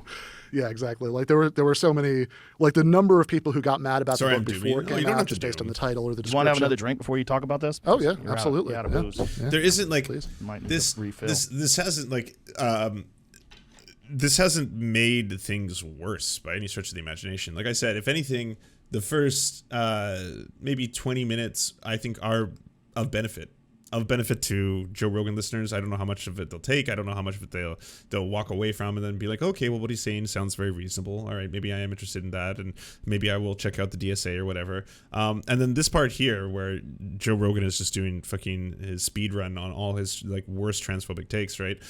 That section in and of itself, like Joe Rogan's position changes zero. Ben Burgis didn't really push back on him at all. In any significant way, so that just remains the exact same, like, you know. And if anything, it's disappointing because it's a big wasted opportunity. This is really good. Is the name. Yeah. You're calling it Antifa, like anti-fascist. Like you're like, well, of course. Yeah, Of course right. I'm anti-fascist. Right. Who wouldn't be? That's the problem. But like, let's define fascism. Put up the definition of fascism, and this is part of where the problem lies. Like when we discuss fascism. So we should be nice to Chappelle and Rogan. They will be your friends. No, I am 100% in the camp that you should not be nice to people who are trying to marginalize either you or other people. You should actually call them out for that. That's entirely my point. But I don't think in doing so, I am actively calling upon the cancellation or the 1984 of them or whatever that is, right? Like I don't think in the act of doing that all of a sudden like, and that is what true cancel culture is. Lance of the Serf has said that Joe Rogan is a fucking transphobic dickbag, you know? And when we're discussing the connection between the corporate interests and the government, or like what is the technical definition of what a fascist is? So like, where would you? Just Google it. Okay. Okay. Yeah. Here, fascism, a form of far-right authoritarianism, ultra-nationalism characterized by dictatorial Is that the power, first time he's read forcible this? suppression of opposition, and strong Ultra-nationalism. regimentation of society and the economy that rose to prominence in the early 20th Weird. century of Europe. There's other definitions of that, though. That's the Wikipedia definition. The problem with Wikipedia is like, sometimes it gets ideologically captured. A political philosophy, movement, or regime that exalts nation and often race above the individual and stands for a centralized autocratic government headed by a dictatorial leader, severe economic and social regimentation, and forcible suppression of opposition. I don't see that in our country. Here's the other one, though. A tendency towards or actual exercise of strong autocratic or dictatorial control. The problem with that is when you're trying to control by violence and street action and throwing milkshakes at people, you're trying to control the way they behave and they think, and that's a form of fascism. It's a kind of fascism. What you're doing is, in a sense, you're intimidating people into not You've opposing just your changed perspective. the you have large definition of groups the of word people, to suit they your incite sentence. violence, they lit the fucking apartment building No, of that's not the what Portland fascism mayor. is. Portland, one of the What are you- great things what are about you it is saying out it's the loud right least now? fascist place on earth. It is literally the fuck are you most saying? open-minded, progressive city on the Rioters entire are continent of the fascist. United You States. don't think Nazis are about to take over Portland? There's not a fucking chance. And yet that's the stronghold of Antifa, and that's the place where they find the most fascism they have to He combat. sounds Everyone's against. drunk now. It's a form of bullying. It's a form of gangs. They're trying to enforce their ideology, and unfortunately, their fucking mayor has let them go so far with it that even he's pushing back now. He's calling for greater police protection, and they're trying to enforce laws now and arrest people, and because he was being targeted so much that he turned it around and is like, we have to do something. I love how he not only had to look up the definition of fascism, but it seemed a little surprised by it. It's like ultra-nationalism, weird. Far right, weird. And then had to look up a second one, and then it was like, not convinced. It's like, that's not what fascism is. When Antifa, okay, like we all know this. It's clear as day. They're trying to control what you say and think. That's fascism, right? Isn't it? Think about these people. Like now you think like it's like a gang, man. It's like they're into this ideology, and they're into this whole community of like stopping these fascists, and they're looking for them when they don't even exist. The technical definition of fascism is not running rampant in fucking Portland. It's just not. No, it's not. And I think that like if you want to say like there are like far right groups who might commit hate crimes, etc., then like first of all, I actually don't think that a lot of people who do stuff like this would be like just. I'm skeptical that like they're really going to be the ones who are going to do something there. But like if do something there in what way? Oh, that if you have like actual fascists who are like showing up with guns, right? That they're like gonna run. Yeah. Get the fuck out of Dodge. Like I don't think most people who sign up for stuff like this. This is a point Michael Brooks made to me. Like after the in Michigan in 2020, there was some protests at the state capitol over lockdown stuff where like lots and lots of people actually had guns there. He was like, oh, where's Antifa here, right? Why not, right? And is that when they were trying to kidnap the governor? That was the FBI led operation. That was before that, but that was related. Same kind of stuff. Yeah, it was the same kind of stuff. So I mean, like the protests were like real. The governor plot seems like that was just the like equivalent for this stuff. Of, it was like, ginned up by the FBI. It was like one of those. It was like one of those cases like with the post 9/11 security state where you have some like mentally ill Muslim loner who like the FBI spends like 2 years convincing them, to join their you need to blow your shoes up. Fake terror plot. And they finally say yes and they arrest them, like it seems like way too close to that for comfort. But I guess the thing that might connect to some of what we were talking about earlier about Antifa is I think that one reason why people end up like obsessing with like about like marginal far right groups, like the Proud Boys are not about to like march on Washington and like, and install, whoever is. Also, that guy, the fucking head of the Proud Boys, was in the FBI too. That's true. That was the craziest thing. When that turned out, there was the one guy who was. If someone flips and becomes an informant, that doesn't mean they're FBI. Enrique something or another, who turned out to be an FBI informant, and he was the head of the Proud Boys. They were always interviewing him on television. Because it's like Gavin McInnes, who started as a LARP. He started literally as a joke. Yeah. Like it was based on a Broadway musical. That's why they called it Proud Boys. They were joking around. And then it became a thing. And then a bunch of people, once you create... I'm sorry, but yeah, no, far-right fascism, is absolutely a problem in the United States. And, like, maybe the problem is to Joe, I don't know, that he thinks that every single person who happens to be indoctrinated into far-right ideology, by definition, is just the most extreme version of that. There's obviously a huge range. There are people, like the Proud Boys, for example, they consider themselves to be Western chauvinists. That's their entire thing. And then if you look at the Boogaloo Boys, they believe that there's an upcoming and impending civil war. Is every single member of the Boogaloo Boys a white nationalist? No. Are there white nationalist members? Is there a lot of connections to white nationalists? Are there problems with the way in which they operate and, also will collaborate with other far-right organizations? Absolutely there is. I mean, look at Jan 6. Jan 6 and the insurrection in the Capitol, that is a combination of so many overlapping groups. You have a whole bunch of QAnoners. You have a whole bunch of people who are into far-right indoctrination. You have a whole bunch of people who are just hardcore devoted Trump supporters, MAGA supporters, and the ones who will, fall into the category of, conspiracy theories, where they believe that their fearless leader isn't lying about the election. When you get all of these groups together who have been, indoctrinated and taught and told all of these lies funneled to them from all of these pundits, everyone forgets how much people, your Steven Crowders, all of them were consistently amplifying all the messages that the president was saying at the time, combined with how popular QAnon was. At its zenith, QAnon was monstrously popular. And then, yes, all of a sudden, it's like that's spark that goes off, the match, and to the point that you get something like the insurrection. So it is certainly a problem. You can't look at it and be like, there's just a couple isolated incidents, not a lot of people die, not a lot of deaths, so it's not really that big of a thing.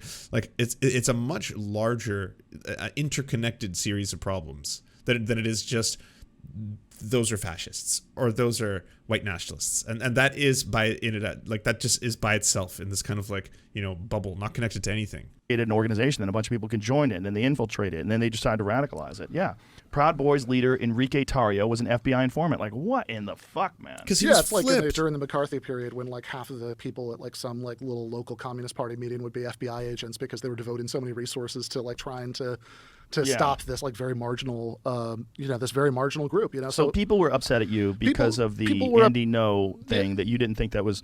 I mean, and obviously it's just not a way to treat a person. It's beat him up, and he's the. Have you ever met Andy? He's this tiny Asian gay man. Yeah, right. The idea that this guy is this jackbooted thug that's there to take down democracy is fucking preposterous. No, it is, and I think that the. And I think that the problem is when you make an obvious point hey, there's absolutely no justification for physically attacking this guy. I guess the timing right now, and I'm not trying to say that I'm justifying Andy Ngo being attacked. What I'm trying to say right now is that the timing of this is pretty rich after there's been two shootings now from someone who was a prominent follower of Andy Ngo's work. Andy Ngo is no longer simply this little innocent, let's just say book salesman in the background anymore. That's insane behavior. That this is this serves no good purpose whatsoever. That a lot of the things that people said about it at the time when they were trying to justify it were turned out to be bullshit, which is also true. Also and also by the way, I don't want to set the precedent that we're going to have street violence where people who somebody decides they don't count as a real journalist and that they're helping bad people or creating dangerous effects or something, and they could just attack them. Why? We have to have a standard, though. And Andy Ngo, you have to have a standard. If you have someone who has consistently been caught lying, spreading misinformation, and endangering people's lives, do they get to hide behind the banner of journalism the whole time? That is a massive problem. There should be a standard to which we say, well, this person, while they're identifying as a journalist, is clearly someone who instigates and tries to create their own stories, and also has a lot of credible ties sometimes with groups that are, yes, far-right militias, and will pal around with them. It is a big problem. I'm sure I've and Joe Rogan's description is so weird. Have you ever met him? He's just a small gay Asian guy. So there's what the fuck does that even mean? Okay, so he's incapable of doing wrong because he's a small gay Asian guy. Why would you say that and then be well, and trust me, you haven't seen him. If you've seen him, then you'll understand. Written lots of stuff for Jacobin that people would say that about, right? But what is a journalist? This is the other thing. What defines a journalist? How do you decide who is and isn't a journalist? Do you have to be connected to a specific organization? Because there are many people that are connected to specific organizations that are propagating. So it doesn't just have to be that you've gone to journalism school because you were able to afford it, but there is accreditation, yes, and then there's more reputable journalists, and there's more reputable publishing companies that journalists work for. Oftentimes, when they are of ill repute, like someone like Andy Ngo, they'll have a lot of hard times getting jobs in a lot of outlets, and you can go all the way down the scale, right? There's probably places where Andy Ngo will always find a home, like OWN, for example, will probably always be oh yeah, anytime you want, Andy, come over here. But he would probably have trouble getting a full-time job now at Fox News, considering the level of disinformation he's put, and that's probably the bottom of the bar, I'd say, for someone who is going to be speaking to issues that they would love, such as how evil Antifa is every single day.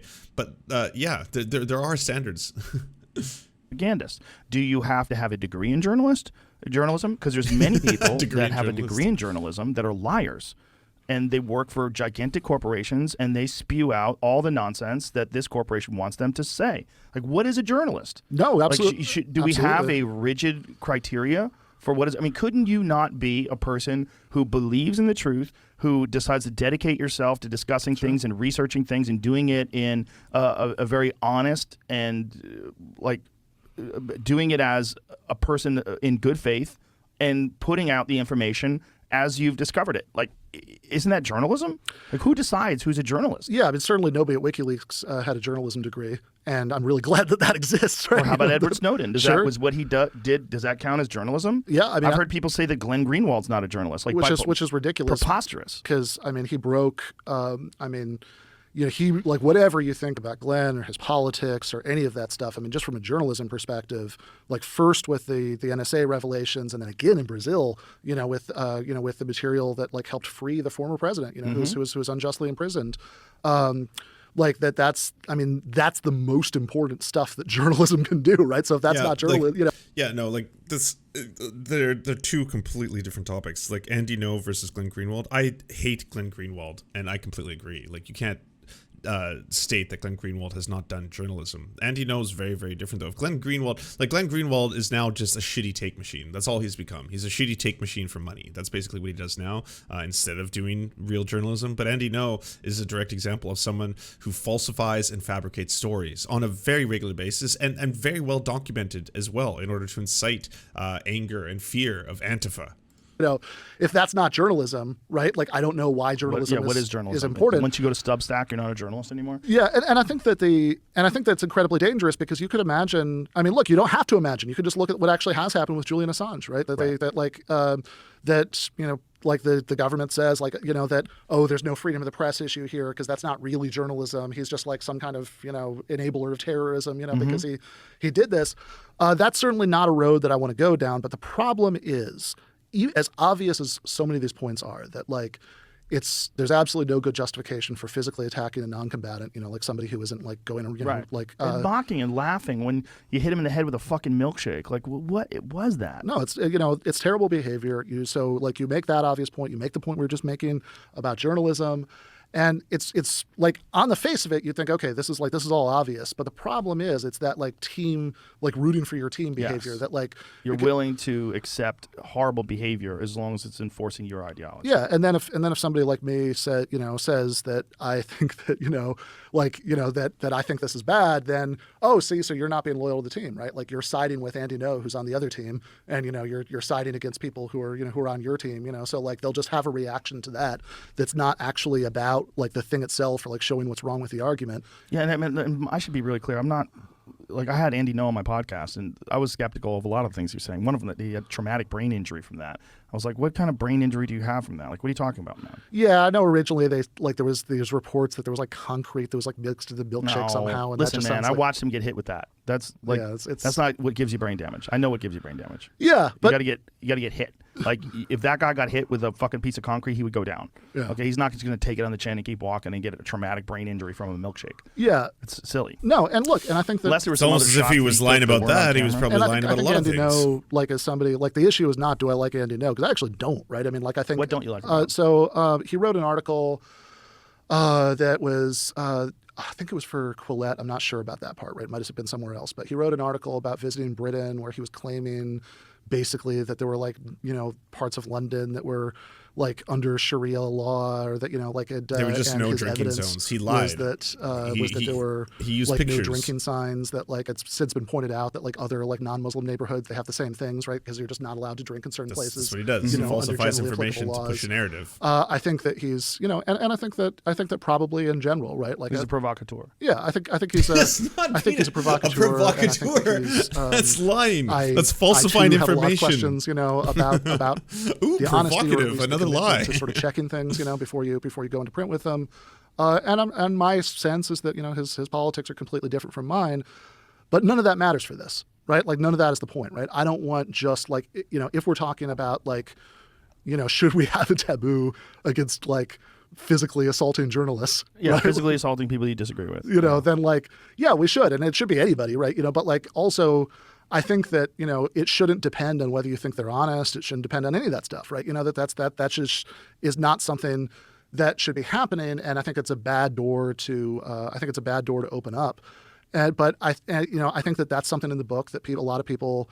I shouldn't say a lot of people. Most people who got mad at it never cracked it open. But some of the people who did get mad at it, because they read it, had a problem with that. I think some of the Dave Chappelle stuff in the first chapter, because they thought I was like defending a transphobe. I think that was an issue with some people. trying to, I think that, I wonder if he misspoke there, or if he meant to say in- that.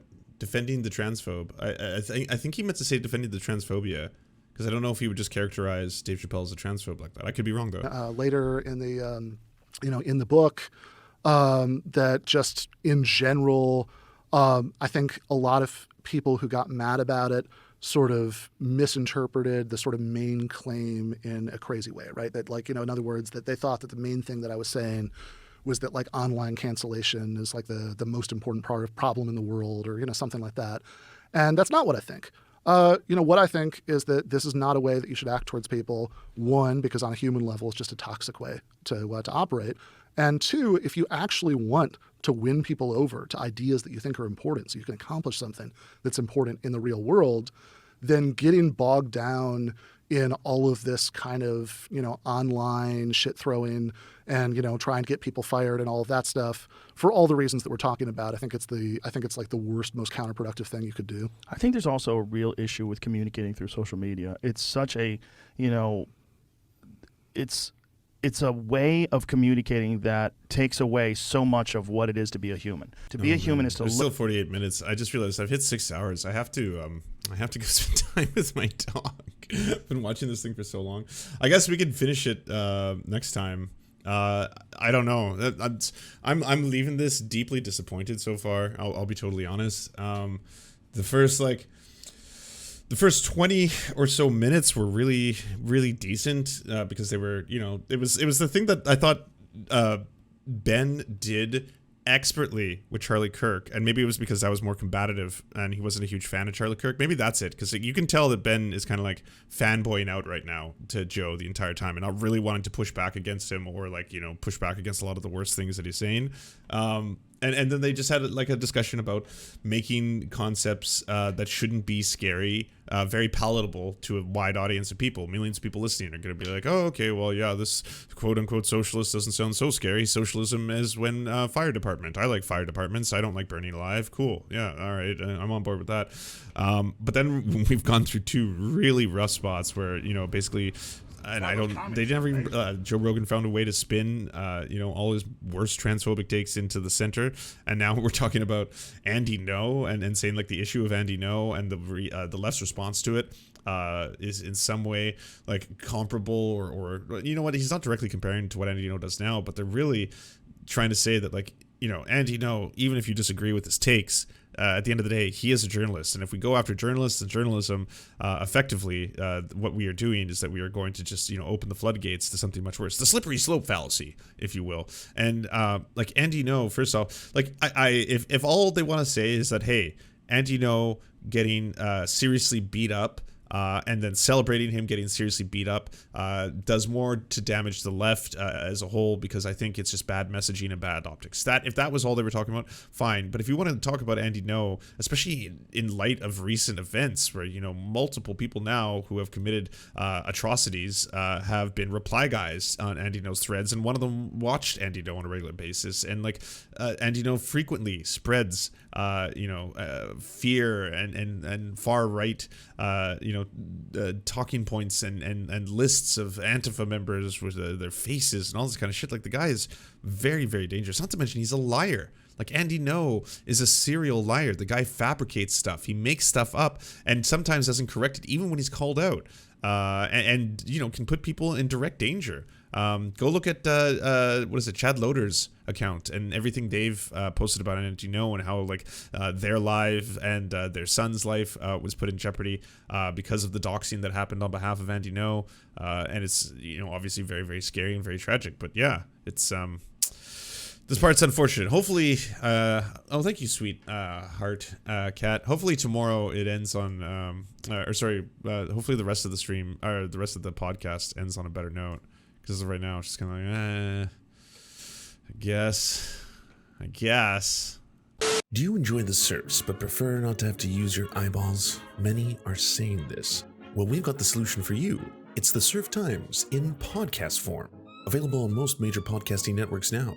If you enjoy it, please consider leaving a good review and feedback, because it really helps the show out, apparently, and it's free, just like the podcast. To our gods, Xander Corvus and Peyton L. Just, we beseech thee to smite down our enemies.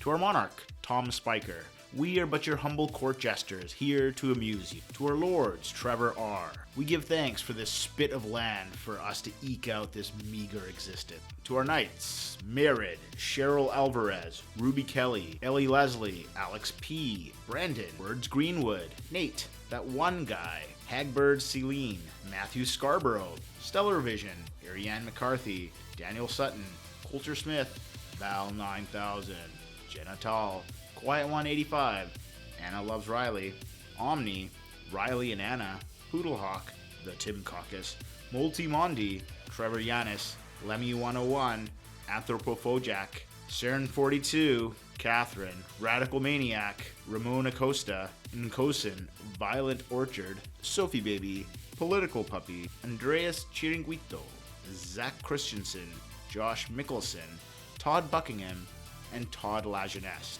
We raise our flag in a veil, and we salute you, our friends.